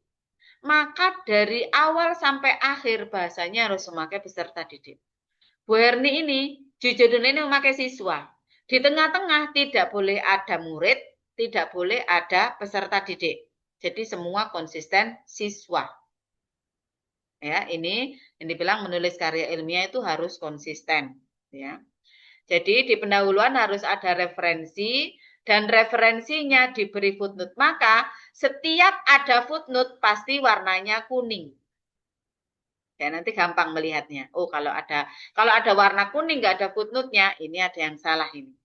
Pasti nanti seperti itu. Demikian sebaliknya, ada footnote kok nggak ada warna kuningnya, pasti saya beri catatan. Ya. Ini untuk nomor 1 ya, pendahuluan harus ada rujukannya. Semua rujukan dituliskan footnote-nya. Ini ya. Jadi kemudian yang ada Bapak Ibu ambil dari buku, tidak boleh tidak dituliskan referensinya. Jadi ini kita menghargai karya tulis seseorang. Ya, mengapresiasinya tidak perlu izin dengan penulisnya, nomor HP penulisnya siapa, saya telepon izin, nggak perlu. Cara kita menghargai karya tulis adalah dengan menuliskan referensinya, dengan menuliskan footnote-nya. Itu sudah nggak perlu izin di dunia akademisi. Ya, justru yang salah adalah kita tuliskan teori itu, tapi kita nggak tulis asal bukunya itu, nggak apa-apa, biar saya disangka menemukan teori ini. Nah, ini tidak boleh. Ya, itu nanti pasti akan saya tanyakan ini diambil dari mana. Ya, begitu. Kecuali kalau itu ide Bapak Ibu sendiri. Ya, kalau ide Bapak Ibu sendiri silahkan. Tapi kalau itu diambil dari buku atau dari artikel, maka ini yang tidak boleh. Ya. Kemudian halaman footnote yang dituliskan hanya halaman yang digunakan saja. Misalnya, Bapak Ibu mengambil teori itu dari buku halaman 13. Ya sudah, yang dituliskan di footnote halaman 13. Karena kebanyakan, misalnya artikel itu kan biasanya dari halaman 1 sampai 12. Yang dituliskan itu halaman 1 sampai 12. Nah, kalau sudah bermasalah seperti ini, maka saya tidak akan baca lagi apa isi teori itu, tapi akan langsung beri catatan perbaiki halaman footnote. Jadi selama halaman footnote tidak fokus di satu halaman, maka pasti akan saya kembalikan sebelum saya baca. Ya, karena saya pun juga tidak bisa melacak ini ada di halaman berapa. Ya. Kemudian karena ini sering sekali terjadi seperti itu ya. Semua rujukan dimasukkan ke link Google Drive dan link Google Drive-nya dikirim melalui Japri WA. Ya, Bapak Ibu ya. Jadi karena kan tidak mungkin selalu mengirimkan link Google Drive ke e-learning, maka khusus untuk link Google Drive dikirimkan Japri WA. Kalau dikirimkan ke grup, nanti Bapak Ibu bingung. Ini yang replay aja ini bingung, ya kan? Apalagi link Google Drive kan rata-rata itu banyak bahasanya yang istilah apa penulisannya itu huruf-hurufnya itu sangat campur sekali acak. Jadi bisa lupa ini tadi link Google Drive-nya siapa. Maka dikirimkannya lewat Japri.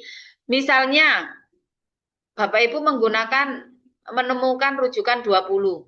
Maka isi daripada link Google Drive itu juga harus 20. Ada 20 referensi. Jadi semua referensi yang Bapak Ibu gunakan di artikel harus ada buktinya. Kalau itu artikel, maka tinggal di-download saja, lalu Bapak Ibu ganti nama filenya menjadi nama pengarang, lalu masukkan ke link Google Drive. Ya. Kalau, belum saya tambahkan ya, nanti saya tambahkan ya.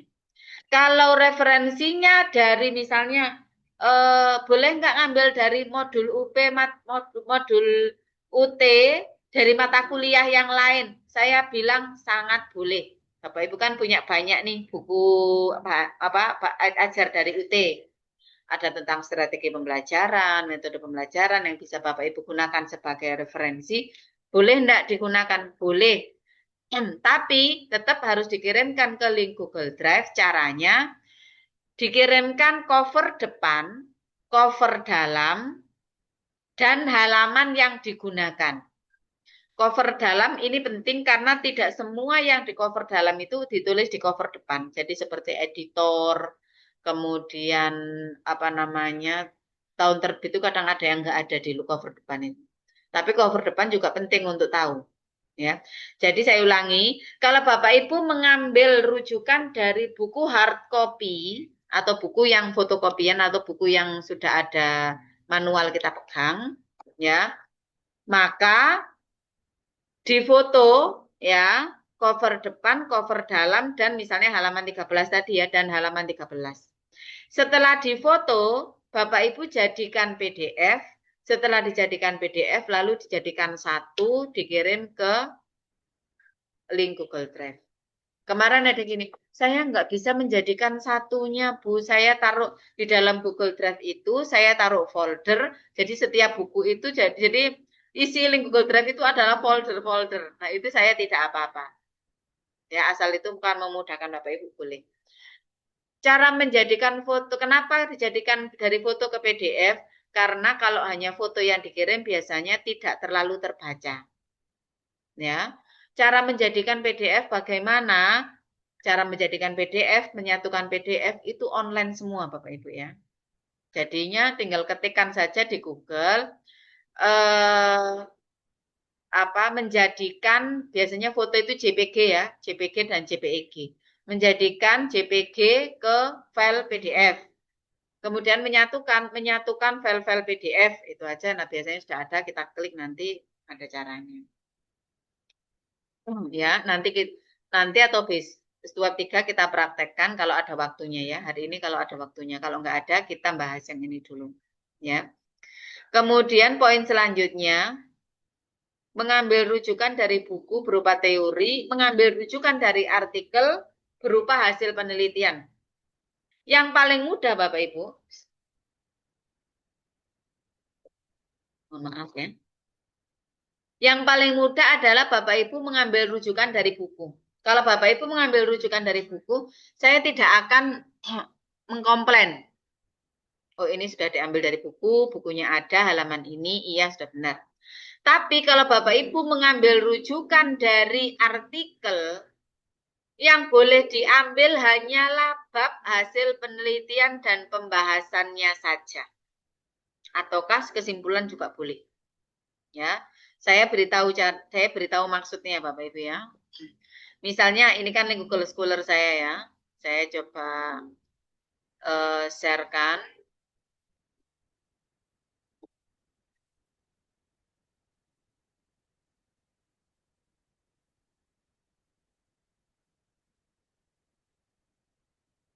Saya share screen Bapak Ibu. Cara mengambil rujukan dari artikel. Ini Bu, link yang tadi saya share. Jadi ini adalah link yang saya share di bab kalau nanti dapat catatan di bab pendahuluan ya. Ini adalah karya saya kolaborasi dengan mahasiswa UT, dengan mahasiswa saya yang di UIN dan juga yang di STAI. Ya. Jadi Bapak Ibu pilihkan, misalnya saya ambil yang terbaru kemarin, kolaborasi dengan mahasiswa UT 2025 ya. Nah ini ya. Dampak outdoor learning berbasis permainan berburu harta karun terhadap pembelajaran perkalian.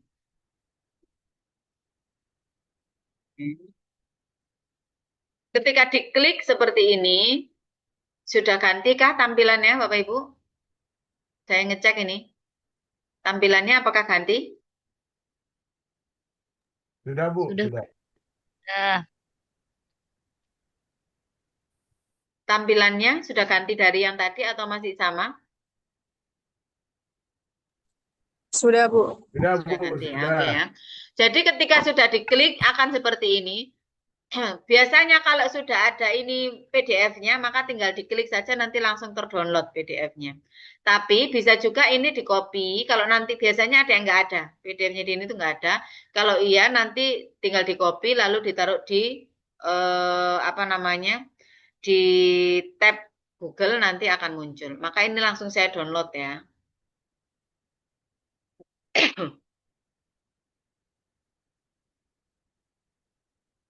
Nah, sudah. Sekarang saya buka ya.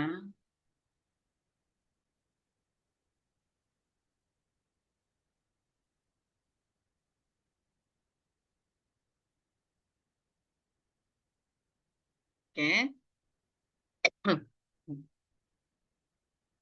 Ya.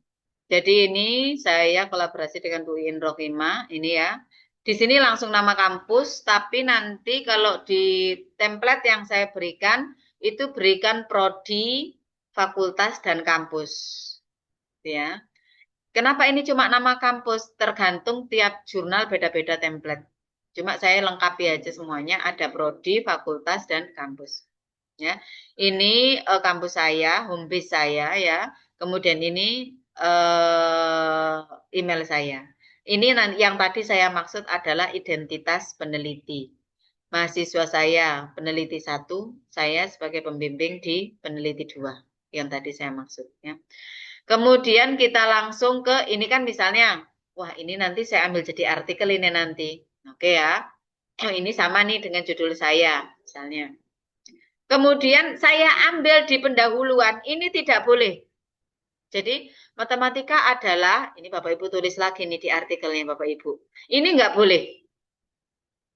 Ya, kenapa? Kita lihat footnote nomor 1 dari artikelnya Priyono. Enggak, Bapak Priyono ya. Ini Bapak Ibu belum tentu punya artikel ini. Kemudian Bapak Ibu enggak tahu apakah ini parafrase atau enggak. Ya, maka ini tidak boleh mengambil rujukan dari bab pendahuluan di artikel. Saya turunkan. Tidak boleh juga mengambil rujukan dari bab metode penelitian di artikel. Yang boleh adalah mengambil dari bab hasil penelitian dan pembahasan. Jadi ini sampai akhir ke bawah boleh diambil untuk kalau misalnya ada yang mau, jangan diambil semua ya, kan nggak boleh tadi berlembar-lembar. Boleh diambil yang mananya boleh. Atau Bapak Ibu lihat di kesimpulan, oh saya ambil di, oke ya. Atau Bapak Ibu ambil di bab kesimpulannya ya, bab kesimpulan, oh saya ambil dari sini aja. Nah ini boleh. Kenapa? Karena kesimpulan ini adalah simpulan dari bab hasil penelitian dan pembahasan. Maka boleh. Boleh diambil dari, yang boleh diambil dari artikel apa? Hanya bab hasil penelitian dan pembahasan dan hanya kesimpulannya saja. Selebihnya tidak boleh. Ya. Kemudian menuliskan seperti ini footnote-nya. Nah, ini kebetulan footnote ya yang diminta footnote. Jadi semua daftar pustaka yang ada di sini, ini kan Bapak Ibu punya mahasiswa UT ya, saya collab dengan waktu mata kuliah ini ya. Sebanyak ini beliau ada rujukannya dan saya membacanya satu persatu.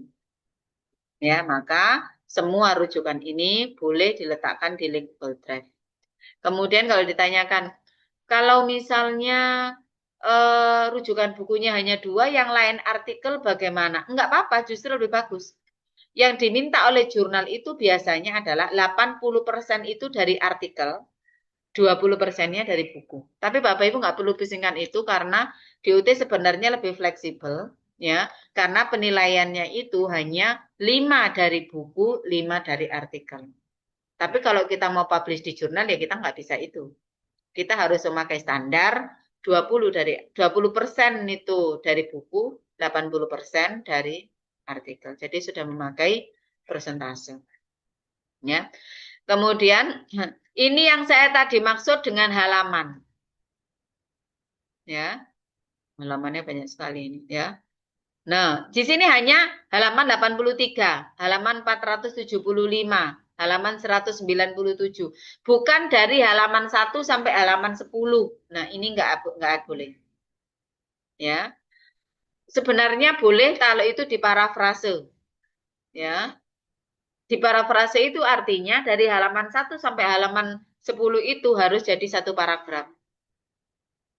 Bukan satu lembar ya, tapi satu paragraf. Nah, ini Bapak Ibu nanti akan kesulitan kalau belum memahami caranya. Maka tuliskan saja dan berikan referensinya di Google Drive. Nanti saya membantu untuk parafrase yang tadi saya sampaikan. Ya, itu. Kemudian lagi ada yang seperti ini, karena saya sudah bilang seperti itu, akhirnya benar nih, mengambil dari bab hasil penelitian dan pembahasan. Tetapi yang diambil itu adalah referensi. Jadi ini, nomor 10 ini adalah diambil dari referensinya Butuh Rasih dan kawan-kawan. Nah ini juga tidak boleh. Sudah mengambil dari bab hasil penelitian dan pembahasan, tetapi yang diambil adalah teori yang di sini ada footnote-nya. Ini juga tidak boleh. Jadi ini tuh kita sebut dengan etika. Etika penulisan karya ilmiah, Bapak Ibu ya. Jadi kalaupun Bapak Ibu mengambil dari pendahuluan, dari apa, ya nggak akan sampai di penjara, enggak. Cuma kalau kita bicara etika itu artinya ya kurang bagus lah, tidak etis lah. Jadi etikanya adalah kenapa kok referensi dari jurnal itu 80%? Karena jurnal itu ada waktunya. Jadi Bapak Ibu, walaupun Bapak Ibu ketika download jurnal, maka usianya tidak boleh lebih dari 10 tahun. Jadi kalau sekarang adalah 2025, maka usia jurnal yang paling terakhir yang Bapak Ibu boleh gunakan adalah 2000, mundur 10 tahun ke belakang, 2015 itu adalah batasan. Artikelnya ini publish 2014, nah itu sudah nggak boleh. Kenapa? Karena makanya yang diambil adalah hasil penelitiannya. Selama masih 10 tahun hasil penelitiannya ini masih validlah untuk bisa digunakan. Itulah sebabnya yang diambil dari artikel adalah hanya bab hasil penelitian dan pembahasan, bukan dari bab yang lain.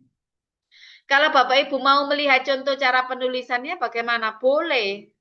Misalnya, oh ini saya PTK ini. Siapa kemarin yang PTK? Siklus-siklus saya berikan ininya. Nah, kan? Saya berikan subbabnya. Oh, ini PTK ini. Saya tak melihat ini metode penelitiannya. Nah, ini ya, boleh dengan PTK. Kemudian apa namanya? Ada pengumpulan data. Sudah, saya stop dulu. Saya kembali lagi ke pendahuluan.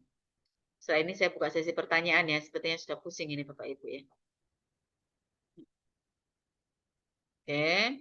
Kalau ternyata memang masih fresh, nanti tidak ada pertanyaan karena sudah jelas saya lanjutkan nanti. Tapi setelah ini saya buka sesi pertanyaan ya. Setelah pendahuluan sudah fix. Kemudian setiap tulisan yang warna kuning ada footnote-nya ini ya. Pada bab pendahuluan harus ada penelitian terdahulu minimal 3 yang semuanya diletakkan dalam satu paragraf dan di akhir paragrafnya dituliskan novelty-nya apa. Ini saya beri contoh langsung ya. Artikel yang tadi. Bab pendahuluan. Betul enggak? Tadi kata saya ada penelitian terdahulunya. Kita cek ya. Di bab pendahuluan. Nah, ini di paragraf 1, 2, 3. Sudah muncul Bapak Ibu share screen? Sudah muncul kah share screen?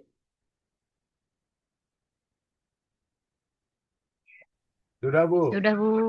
Oke ya. Saya lanjutkan ya. Pada paragraf ketiga di bab pendahuluan, apakah harus di paragraf ketiga? Enggak. Bapak Ibu boleh letakkan di paragraf manapun. Tapi alurnya dijaga ya. Alur pendahuluan bagaimana? Bapak Ibu yang sudah mengerjakan tugas 1 pasti sudah paham. Ya. Jadi, narasinya nanti boleh dicontek seperti ini. Ya, maksudnya ya bukan mencontek, tapi setidaknya narasinya seperti ini boleh. Ya. Beberapa permainan terdahulu pada penelitian ini harusnya ya. Nah ini saya bahkan bisa mengomentari artikel saya sendiri ya kan. Ini harusnya adalah beberapa penelitian terdahulu. Kenapa jadi permainan terdahulu? Jadi saya sering seperti ini ketika artikel saya gunakan untuk presentasi, tapi justru saya komentari sendiri. Hal ini apakah boleh? Ya nggak apa-apa. Kita kan mengkritik tulisan orang, apalagi tulisan sendiri itu di masa keterbukaan itu sama sekali tidak masalah. Ya. Beberapa penelitian terdahulu dalam penelitian ini satu, ya, ini dilihat ya, dalam satu paragraf ada minimal 3, 1, 2, 3, ya. Kemudian yang dituliskan pada paragraf terakhir keluarkan novelty-nya, tadi begitu kan ya? Jadi, berikan 3 penelitian terdahulu di bab pendahuluan. Sudah ini. 3 penelitian terdahulu ini letakkan dalam satu paragraf. Sudah satu paragraf. Pada baris terakhir di penelitian terdahulu, keluarkan novelty-nya. Inilah novelty-nya. Berdasarkan ketiga penelitian terdahulu di atas, kebaruan ini novelty. Bapak Ibu boleh memakai bahasa novelty, boleh memakai kebaruan. Kebaruan yang terdapat dari penelitian ini adalah adanya lingkungan sekolah yang dimanfaatkan sebagai media pembelajaran yang muncul sebagai solusi pembelajaran kreatif dari keterbatasan sarana prasarana. Ya, yaitu dengan menggunakan outdoor learning dalam pembelajaran. Jadi sekolahnya ini sarana prasarannya terbatas nih, tapi guru ingin membuat pembelajaran yang aktif. Maka dibuatlah outdoor learning. Jadi disinilah letak novelty-nya. Judul yang sudah saya ACC, Bapak Ibu ini sudah banyak yang saya ACC ya, itu sudah pasti ada novelty-nya. Di yang paling terakhir kasus bullying, novelty-nya ada di mana? Saya berikan ya, saya beritahu yang ini ya. Novelty Ibu adalah pada bahwasannya korban bullying ini adalah anak pindahan dari sekolah lain. Ya. Kalau saya dulu sampai saya lacak, Bu. Jadi anak ini dulu di sekolah mana, lalu dia dulu di sekolahnya itu bagaimana. Itu saya dulu waktu masih di MI, ya, itu saya lacak. Kalau ada anak pindahan yang bermasalah, saya melacaknya itu bahkan sampai ke asal sekolah pindahannya. Saya tanyakan ke sana, kepala sekolahnya, bagaimana anak ini, apakah di sekolah di sana? Iya, di sana apakah dia ada masalah dengan ini, karena di sini ada masalah seperti ini. Nah, itu biasanya sinkron datanya. Ya, kalau siapa yang kemarin memakai data ini, dapat data sekolah sebelumnya boleh, tapi kalau nggak dapat juga nggak apa-apa. Ya, itu. Oke ya. Tadi untuk apa namanya penelitian terdahulu. Kemudian selanjutnya adalah rujukan hanya boleh dari artikel ilmiah atau buku. Semua rujukan jumlahnya harus sama. Jadi kalau yang digunakan apakah footnote itu rujukan buku hanya boleh digunakan sekali? Enggak. Bapak Ibu misalnya dari satu buku, Bapak Ibu gunakan di banyak 2 atau 3 kali itu masih boleh. Tapi kalau satu buku itu mendominasi isi keseluruhan artikel, ini baru tidak boleh. Ya, kenapa? Karena peneliti itu harus objektif. Bahkan sampai referensi yang digunakan pun harus objektif. Standar objektifnya dari mana? Kita tidak boleh menggunakan satu rujukan berkali-kali. Ya, kalau misalnya hanya 2 kali atau 3 kali, ya itu masih boleh. Ya, maka jumlah rujukan yang digunakan di footnote ini harus sama dengan jumlah rujukan yang digunakan di yang ada di daftar pustaka. Maka catatan saya di Bu Herni adalah daftar pustakanya banyak sekali. Tapi di atasnya itu sama sekali tidak ada footnote-nya. Nah, ini yang nanti itu tidak boleh kalau ada yang juga bermasalah seperti itu. Misalnya footnote-nya hanya 5, tapi kok daftar pustakanya bisa sampai 15. Nah, ini kan aneh, tidak mungkin.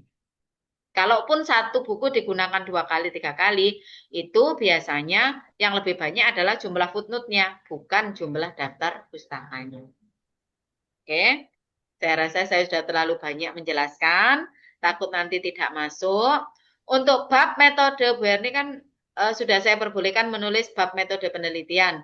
Boleh, nanti tinggal di-download saja salah satu artikel saya itu, lalu dilihat cara penulisannya. Oh, metode penelitian. Tapi bisa catat ya, Bapak Ibu ya. Silahkan dicatat ya. Metode penelitian yang harus ada di metode penelitian, 1, jenis metode penelitiannya apa? Kualitatifkah, kuantitatifkah, atau PTK? Yang memakai PTK boleh, tapi harus sudah mengajar. Ya. Jadi kalau Bapak Ibu di sini mungkin ada mahasiswa yang belum pernah mengajar sama sekali di sekolah dan penelitian akan dilakukan di sekolah lain, maka tidak boleh PTK. PTK hanya untuk guru. Ya, karena PTK tujuannya adalah untuk memperbaiki pembelajaran. Ya. Jadi saya ulangi, yang harus ada di metode penelitian 1, jenis metode penelitiannya apa? 2, teknik pengumpulan data. Oh, jangan, nggak apa-apa sih. 2 jangan pengumpulan data. 2 ini saya ulangi ya. 2 ini sekolah dan subjek penelitian. Jadi lokasi penelitian dan subjek penelitian. 3, baru teknik pengumpulan data. 4, teknik analisis data. Ya, saya ulangi. 4 poin yang harus ada di metode penelitian. 1, jenis metode penelitiannya apa. 2, teknik, lokasi dan subjek penelitiannya siapa.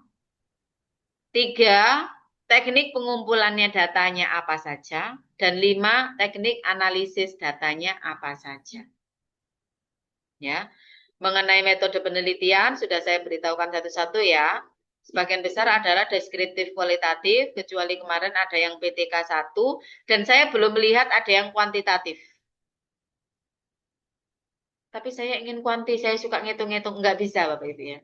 Jadi metode penelitian itu tergantung bagaimana cara kita terjun ke lokasi. Kalau cara lokasinya terjun ke lokasi itu menunjukkan kualitatif, maka itu kualitatif. Kalau menunjukkan kuantitatif, kalaupun kita pengen kualitatif, itu juga tidak bisa. Ya. Kemudian lokasi sudah jelas, yang belum ini adalah apa itu teknik pengumpulan data dan teknik analisis data. Ya. Teknik pengumpulan data itu adalah cara Bapak Ibu mengumpulkan data. Sedangkan teknik analisis data itu adalah data itu sudah ada, lalu Bapak Ibu analisis. Ya. Saya ulangi, teknik pengumpulan data adalah cara Bapak Ibu mengumpulkan data itu caranya bagaimana. Nanti kita buka artikel yang tadi ya. Sedangkan teknik analisis data, ini adalah data itu sudah dapat nih. Lalu baru kita analisis. Jadi data yang kita dapatkan tidak mungkin semuanya kita masukkan ke artikel kita. Jadi waktu itu saya sampai debat keras dengan mahasiswa itu, karena dia kebetulan terjun, memang terjun ke lapangan yang lumayan rumit ya. Di terminal apa gitu waktu itu ya. Dan dia memang dapat data lapangan banyak sekali. Kecenderungan peneliti adalah ketika dapat data lapangan banyak, tidak mau melepas. Saya ini benar-benar ke lapangan, Bu. Iya, tapi data ini tuh tidak dibutuhkan di penelitian ini. Ya jangan diambil.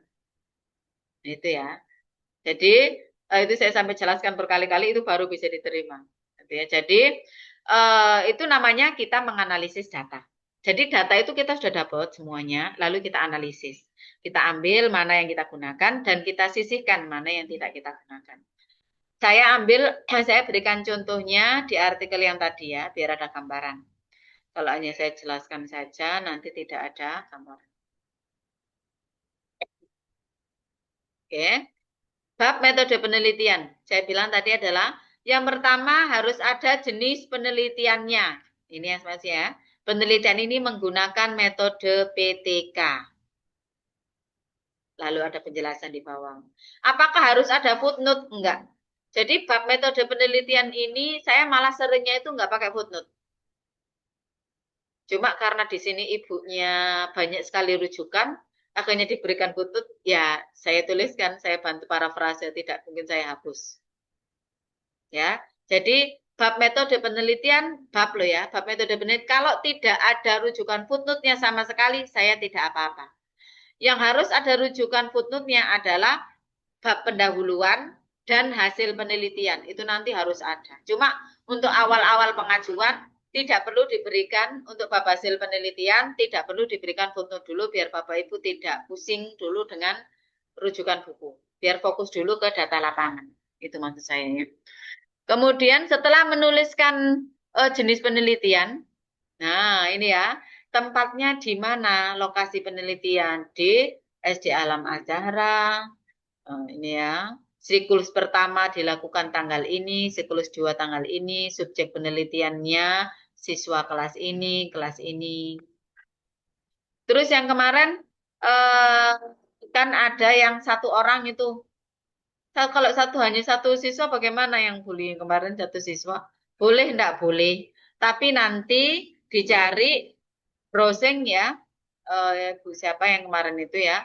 Nama sampelnya itu adalah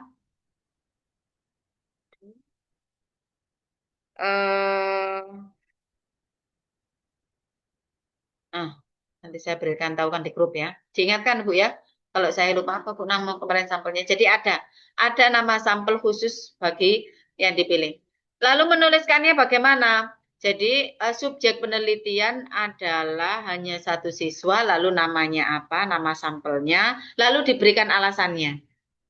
Makanya kan saya minta detail korban bullying itu. Karena harus tahu background-nya itu bagaimana. Maka dijelaskan detailnya di sini siswa itu bagaimana sehingga siswa itu satu-satunya yang jadi pusat penelitian. Ya. Makanya ini biasanya disebutnya adalah studi kasus karena belum tentu penyelesaian yang dilakukan di tempat itu akan bisa diselesaikan dengan cara yang sama di tempat yang lain. Kemudian pada paragraf selanjutnya adalah, nah ini yang saya sebut tadi adalah teknik pengumpulan data. Ya. Teknik pengumpulan data tadi adalah cara mengumpulkan data. Pada artikel ini, Bu Ibu ini mengumpulkan data hanya 2 cara, yaitu observasi dan tes tulis. Teknik pengumpulan data ada berapa? Ada banyak. Bapak Ibu nanti silakan browsing. Jadi cara pengumpulan data berarti beliau ini dengan mengamati, kemudian tes tulis berarti beliau membuat tes tulis ke siswanya. Ya. Kalau tidak melakukan tes tulis apalagi Bapak Ibu wawancara enggak? Kalau wawancara ditulis wawancara dengan siapa? Ya. Kenapa beliau yang diwawancarai? Nah, boleh wawancara. Wawancaranya langsung atau tidak langsung? Nanti ditulis. Wawancara langsung itu kita siapkan file, kita siapkan pertanyaan-pertanyaan, jadi formal, kita keluar sedikit boleh, tapi wawancara tidak langsung itu wawancara yang sambil ngobrol, yang nggak tahu kalau itu sedang wawancara. Jadi wawancara, ada lagi dokumen, Bapak Ibu misalnya pinjem dokumen penilaian dari sekolah, nah ini masuk dokumen, atau ada dokumentasi foto bisa masuk dokumen, yaitu. Yang lain bisa nanti browsing ya. Jadi yang ditulis yang mana? Yang ditulis tidak harus ditulis semua. Yang ditulis adalah yang kita lakukan selama proses pengumpulan data. Kalau kita nggak bikin tes tulis, ya nggak usah ditulis tes tulis. Lagi, tapi saya membuat kuesioner untuk siswa-siswa dari kelas 1 sampai kelas 6 sampel yang saya ambil. Ya, berarti tulis kuesioner. Ya. Jadi yang ditulis di sini adalah yang Bapak Ibu lakukan ketika mengambil data. Teknik pengumpulan datanya hanya 2 ini, observasi dan tes. Tetapi dijelaskan satu-satu ya. Observasi digunakan, jadi bukan observasi adalah tes tulis adalah, bukan. Ini tidak lagi tentang adalah. Tapi sudah langsung di lapangannya itu apa yang Bapak Ibu observasi. Jadi, observasi digunakan oleh peneliti untuk mengamati aktivitas siswa dan guru selama pembelajaran dan keterlibatannya ketika order learning. Kemudian yang tes tulis tadi, hasil tes digunakan untuk mengetahui peningkatan hasil belajar siswa. Jadi ada alasannya kenapa 2 ini diambil. Kemudian analisis data. Bapak Ibu nanti bisa browsing teknik analisis data penelitian kualitatif. Nah, itu ada banyak macamnya. Salah satunya yang digunakan di artikel ini adalah teknik analisis datanya dari Miles and Huberman. Ada 3 cara yang digunakan, mereduksi data, kemudian menyajikan data, dan membuat kesimpulan. Ini pun dijelaskan satu-satu, tidak perlu adalah. Reduksi data adalah penyajian data dan enggak, tapi langsung bagaimana cara Bapak Ibu mereduksi data yang sudah didapatkan di lapangan. Jadi dalam ini langsung kan ini, data yang dianalisis adalah data kegiatan order learning ketika siswa sudah dikelompokkan berdasarkan keterlibatan siswa. Jadi sudah langsung berhubungan dengan data lapangan itu bagaimana. Jadi intinya, di metode penelitian ini berbicara tentang bagaimana cara Bapak Ibu selama mengambil data di lapangan, selama menganalisis data di lapangan. Maka di sini tidak boleh berbicara tentang metode pembelajaran. Jadi ada yang masih belum paham antara metode penelitian dan metode pembelajaran. Metode pembelajaran dimasukkan ke sini, bukan. Beda. Ya, metode pembelajaran adalah yang kita lakukan di dalam kelas, tapi metode penelitian adalah cara Bapak Ibu mengambil data untuk penelitian atau menganalisis data untuk penelitian. Oke, saya sudah berbicara cukup banyak, ada waktu 1/4 menit, silakan saya berikan waktu untuk sesi diskusi lagi. Boleh ditanyakan tentang yang tadi saya jelaskan, mungkin ada yang masih belum dipahami, boleh juga misalnya tentang tugas 2, tugas 3 yang masih belum dimengerti, boleh, silakan. Bebas ya, bertanya tentang apapun. Usahakan resen ya, biar ada urutannya. Fadol, silahkan.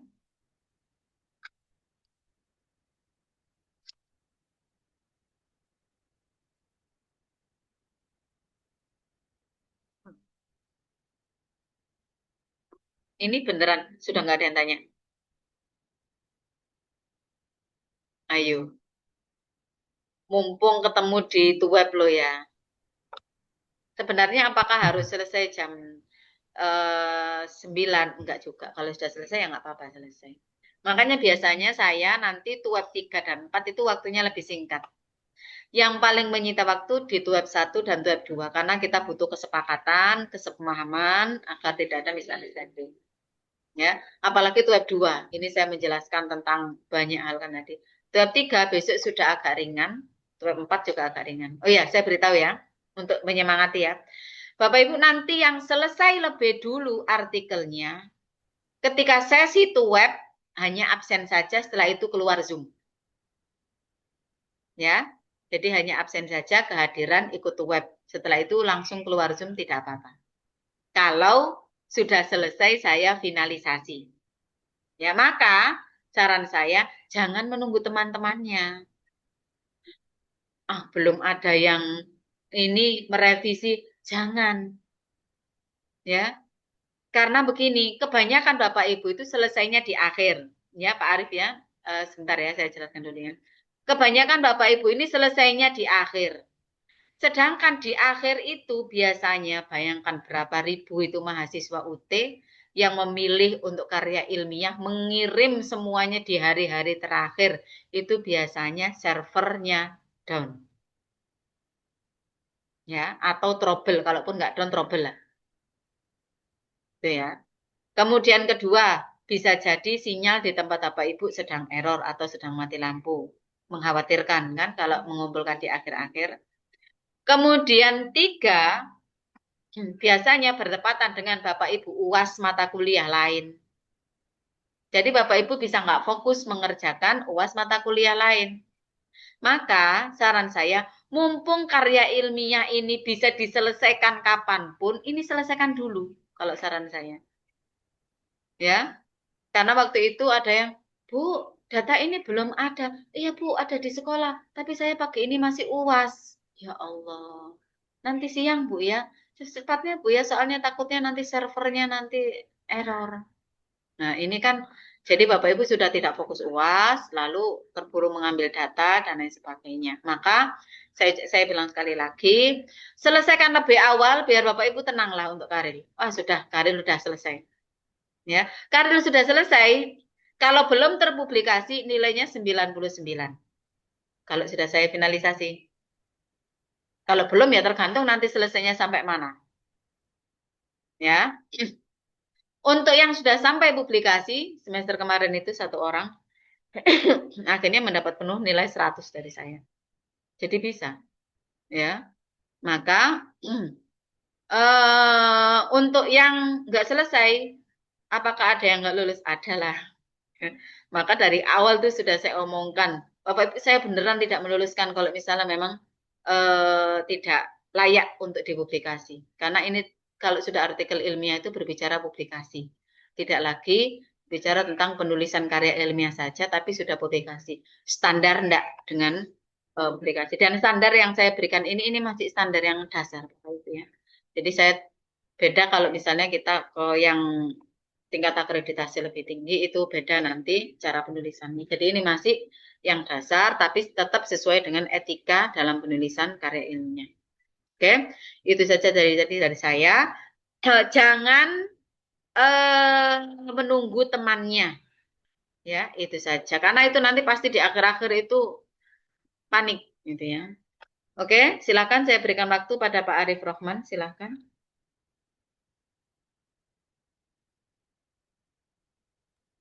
Baik Ibu, terima kasih Bu. Mungkin kalau yang lain kan sudah mulai dapat judul ya, dan mulai proses ke tahap berikutnya. Nah, kami pengen tahu Bu, yang baru dapat judul, proses berikutnya nanti seperti apa? Yang pertama. Terus yang kedua, kalau misalnya sumber data kalau saya kan tadi ngambil terkait dengan hasil dari pelaksanaan amal onboarding itu terhadap pribadi dengan karakter siswa. Nah, dari tanggapan orang tua gitu, Bu. Udah itu aja, Bu. Oke, Cukup. Mohon maaf ya. nih karena internet saya nggak stabil. Saya ke pertanyaan pertama, Bapak ya. Jadi, bagus. Ini sebenarnya yang agak disalahpahami oleh Bu Nur Asri kalau nggak salah ya. Loh, saya revisi berapa mengirim di e-learning? Nah, gitu kan ya. Jadi, ketika sudah mendapatkan judul, ini ya, kalau sudah mendapatkan judul, kan saya beri template, ya. Bapak Ibu kan pasti saya beri template dan saya beri subbab. Yang Bapak Ibu kerjakan dulu yang mana? Bab hasil penelitian dan pembahasan. Ya.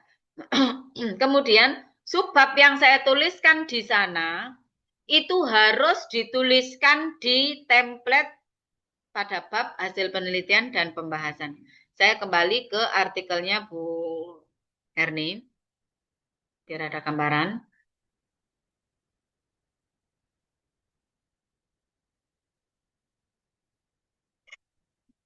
Ya, jadi yang Bapak Ibu kerjakan dulu yang mana? Ini kan template. Ya, bahkan saya ini sudah diisi awal-awal tuh sama Bu Herni. Saya ini hapus, jangan diisi dulu. Ya, jadi bab pendahuluan jangan diisi dulu, abstrak jangan diisi, dikerjakan dulu yang mana? Hanya ini, bab hasil penelitian dan pembahasan. Dan subbab yang sudah saya berikan, kan setiap Bapak Ibu sudah saya berikan subbab ya. Maka di sini ini adalah subbab yang saya berikan ke Bu Herni di grup WA. Ya, jadi ini subbab pertama yang saya berikan. Dan ini subbab kedua.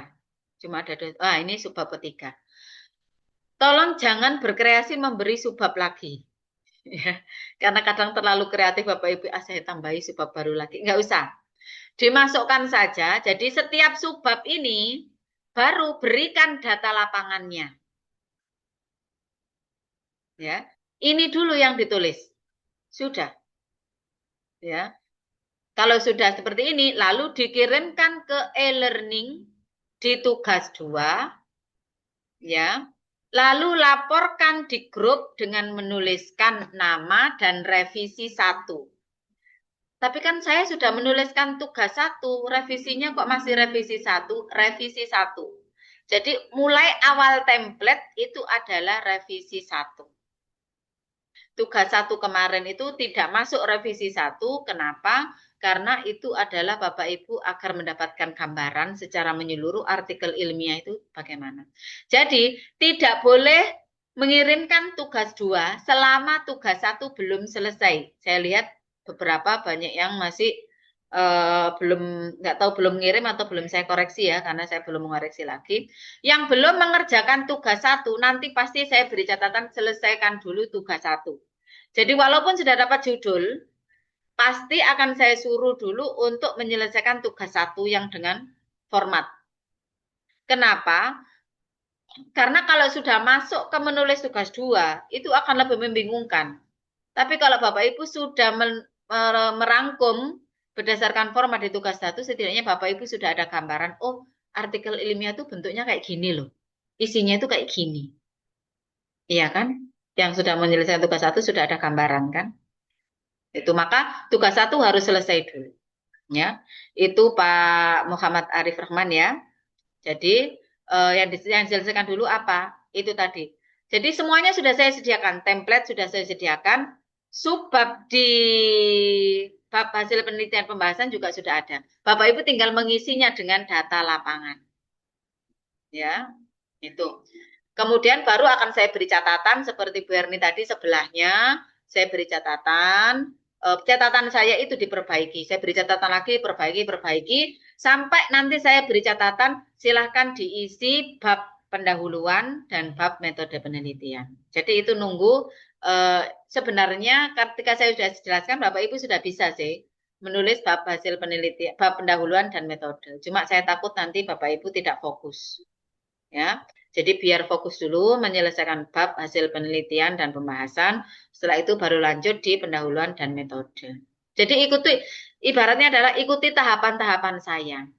Maka kalau ada yang ujuk-ujuk di akhir minta langsung dikoreksi dan minta langsung diluluskan, itu sangat tidak mungkin bagi saya untuk meluluskan. Karena Bapak Ibu yang mengikuti mata kuliah saya aja mengikuti tahapannya itu selangkah demi selangkah. Dan langkah-langkah itu saya tidak ikut. Dari mana saya tahu keaslian daripada artikel yang langsung ujuk-ujuk ada di akhir itu tanpa mengikuti step-step yang sudah kita lakukan selama mata kuliah ini. Begitu Bapak Ibu. Jadi alasan tolong nanti bisa diberitahu kalau misalnya ada di akhir-akhir sudah baru masuk grup, minta langsung dikoreksi, minta langsung diluluskan, itu sangat tidak mungkin. Maka ya biasanya yang memang tidak saya koreksi dan mengumpulkan di akhir itu pasti tidak saya luluskan. Nanti gampang saya memberikan penjelasannya. Bab ini saya tidak pernah mengoreksi, bab ini saya tidak mengoreksi, lalu saya beri nilai 1, 1, 1. Ya, menilainya lebih mudah ya. Karena memang saya tidak pernah mengoreksi harus saya beri apa. Kan tiap bab itu ada kriteria penilaiannya nanti Bapak Ibu ya. Dan Bapak Ibu ini sedang saya arahkan untuk memenuhi semua kriteria penilaian itu. Jadi kalau tidak mengikuti langkah yang saya berikan kan tidak mungkin saya meluluskan. Jadi alasan sebenarnya itu. Ya. Oke. Silahkan ada lagi pertanyaan lain? Sudah kurang 3 menit Ibu sudah ngantuk. Oke ya. Tidak apa-apa, yang penting sudah paham Bapak Ibu ya. Oh ya, ini Bu Dede silakan. Kalau belum paham ini saya baru yang aduh nanti bagaimana itu nanti. Silakan Bu Dede. Bu Dede Rohmawati. Baik Ibu, mohon maaf saya tadi telat masuknya. Untuk rumusan saya di grup itu maksudnya boleh di sekolah lain gitu ya Bu? Nah ya, ini yang saya tidak tahu ya. Maksud saya kan banyak ini yang ini mengajukan. Rumusan masalah Ibu yang mana dan tentang apa dulu? Terlupa saya. Lala, Bu Dede aja lupa, apalagi saya yang saya koreksi banyak. Ya, tentang apa dulu ya? Tentang apa dulu? Jadi jangan yang saya bagaimana ya? Nah itu saya agak lupa. Tapi kalau yang tentang apa mungkin, oh iya tentang ini. Tentang apa Ibu? Bentar Bu. Sambil menunggu Bu Dede, saya absen untuk yang terakhir ya. Bapak Kata Ibu Ibu nanti jawabannya oh sudah. tidak terlihat ada yang berbeda Bu baik dalam penanganan kasus atau korbannya. Jadi Ibu bisa mengangkat keunggulan sekolah daripada sekolah yang lain juga boleh, gitu ya Bu? Ini yang hampir sama dengan bullying yang tadi sudah saya beritahukan tadi ya. Jadi kalau kasus yang dibullying Bu siapa satunya itu? Ya, itu terlihat keunikannya. Oh iya, memang kasusnya begini karena kadang korbannya itu karakternya itu saya agak paham dia yang bullying itu ya. Tapi kok karakternya kok agak beda ini. Nah, itu maka saya iakan. Sedangkan pada kasusnya Bu Rahmawati ini hampir saya tidak melihat ada hal yang berbeda pada kasus bullyingnya. Maka kenapa perlu? Karena untuk mencari novelty-nya. Ya, maka saran saya ini saran saja Bapak Ibu ya. Untuk Ibu Bu Dede ya. Di sekolah itu ada keunggulan apa? Keunggulan itu bisa diangkat, maksud saya itu. Seperti Pak Muhammad Arif ini kan ada program amal apa tadi itu? Nah, ada program itu. Ini kan masuk di keunggulan sekolah. Malah inboarding Bu. Lalu misalnya kalau saya dulu waktu di mahasiswa saya itu pesantrennya itu punya podcast, tapi pakai bahasa Arab. Nah, ini ada kan keunggulan. Jadi, keunggulan sekolah boleh kita tampilkan kalau ada, bisa dijadikan nanti yang tidak ada di sekolah lain kalau ada. Ini kan Bu Dede dari kemarin sebenarnya sudah mengajukan, cuma belum keluar novelty-nya. Begitu Bu Dede. Ini Iya. udah lama ini Bu Dede ini ya. Begitu ya, novelty itu jadi tidak bisa yang mengajukan duluan terus langsung ACC duluan, itu tidak selalu bisa seperti itu. Karena kalau belum menemukan kebaruannya ini memang agak susah. Adakah Ibu mungkin keunggulan dari sekolah yang bisa diangkat? Dari studi klub bahasa Arab sih ada, Bu. Seperti itu ya, Bu? Jadi bisa jadi dari keunggulan sekolah. Bisa jadi dari keunggulan Pak Ibu sendiri yang mengajar di kelas itu apa? Wah, cara ini cuma aku yang ngajar. Sekolah kelas lain nggak ada. Ya, nah itu bisa Ibu angkat sendiri. Atau guru lain. Jadi kemarin itu ada yang seperti kasus seperti ini juga. Beliau yang paling rajin mengajukan rumus salah dari awal, tapi nggak dapat sampai agak-agak akhir itu. Akhirnya coba Ibu guru lain, siapa yang punya pembelajaran yang kreatif, itu bisa minta izin ke beliau untuk diangkat pembelajarannya itu sebagai materi untuk penelitian. Atau Ibu bisa mungkin biasanya menggunakan teknologi apa, atau menggunakan AI untuk pembelajaran, kan bisa juga kan, ya itu. Nah ini bisa diangkat, ya. Jadi kalau ini adalah apa ibaratnya alternatif-alternatif yang saya berikan agar Bu Dede ini menemukan rumusan masalah. Makanya kan jangan ajukan cuma satu Ibu, ajukan beberapa. Ya, ini Pak Angga ini kan langsung mengajukan langsung dapat, ini kan ya. Karena yang diajukan beberapa, tapi terus nggak balik-balik lagi, nggak keluar itu, ya, nggak muncul mengumpulkan revisi itu ya. Ya. Jadi list beberapa keunggulan, mungkin nanti saya lihat, oh yang ini nih, yang ini, langsung saya ambil, langsung saya perdalam biasanya sisi novelty-nya di mana. Begitu Bu Dede ya. Ya, baik, Ibu. Iya. Ya. Ya, terima kasih, Bu. Iya, sama-sama. Satu ya. Satu lagi Bapak Ibu ya, sebelum kita tutup. Jadi waktu itu ada yang komplain, saya selalu ikut web, kenapa tidak lulus? Ya, begitu ya. Jadi saya beritahukan, ikut web bukan indikasi, selalu ikut web bukan indikasi kelulusan. Salah satu indikasinya iya. Jadi harus mengikuti web iya. Tetapi kalau selalu ikut web tapi tidak pernah mengirimkan revisi artikel, ya dari mana hasil artikelnya? Ya, itu. Jadi saya harap yang memang sudah ikut web di sini segera ikuti langkah-langkahnya, terutama untuk yang belum mendapatkan judul. Yang sudah mendapatkan judul, segera lakukan revisi, ya. Karena kita ketemu lagi nanti di web 3. Ya, semoga nanti kita ketemu di web 3 itu tinggal absen saja. Bu, saya absen. Ini hadir. Oh iya, silakan Pak, boleh meninggalkan Zoom untuk web. Nah, itu kan lebih mudah. Sebentar ya, ini saya absen untuk yang kedua kalinya di sesi terakhir. Jadi setelah judul itu ACC,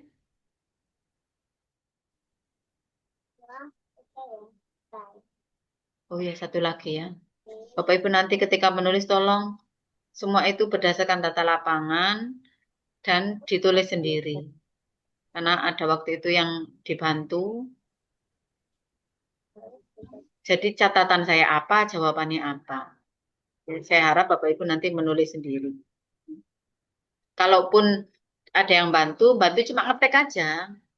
Tapi Bapak Ibu, data itu dari Bapak Ibu. Jadi bukan dibantu 100%, pokoknya saya terima jadi. Nah itu jangan seperti itu ya.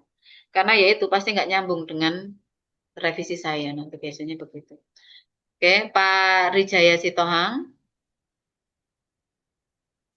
Hadirkah? Hadir,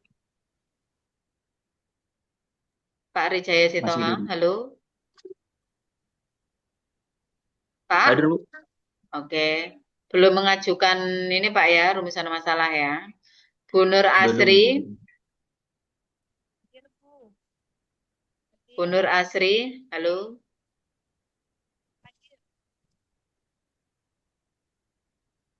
Oke, saya cek ini aja ya.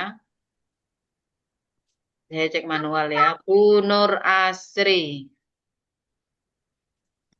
Itu Bu Nur Asri kenapa kok tidak angkat tangan? Ayo ada. Kok tidak bersuara?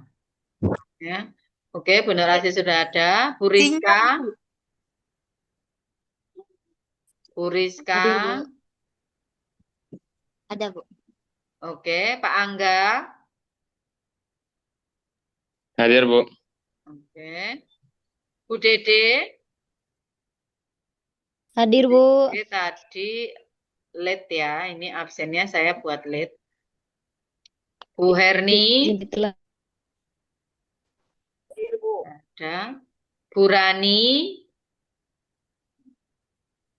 Bu.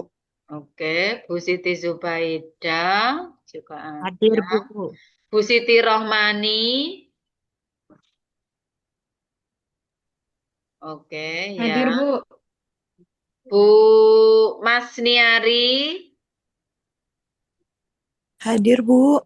Bu Mas Niari juga belum mengajukan ini ya, rumusan masalah ya. Udah, Bu. Udah selesai judul, Oh, Bu. sudah. Hmm. Berarti nggak balik-balik ini untuk revisi. Iya, Ya. Bu. Soalnya lagi mau melahirkan, Bu. Jadi habis ini mungkin insya Allah fokus, Bu. Oke. Bu Ike Harta. Hadir, Bu. Oke, Ike. Pak Hanif nggak ada. Kemudian Pak Arif Rohman. Oke, saya save. Hadir Ibu. Iya. Oke, Bapak Ibu, terima kasih. Silahkan dikirimkan lagi atau kalau ada yang tidak paham ditanyakan di grup ya. Tidak perlu japri karena saya tidak merespon japri. Silahkan disampaikan saja di grup Bapak Ibu ya. Kemudian jumpa lagi nanti di web 3. Kita akan evaluasi saja di web 3 dan 4 hasil dari artikelnya Bapak Ibu semua.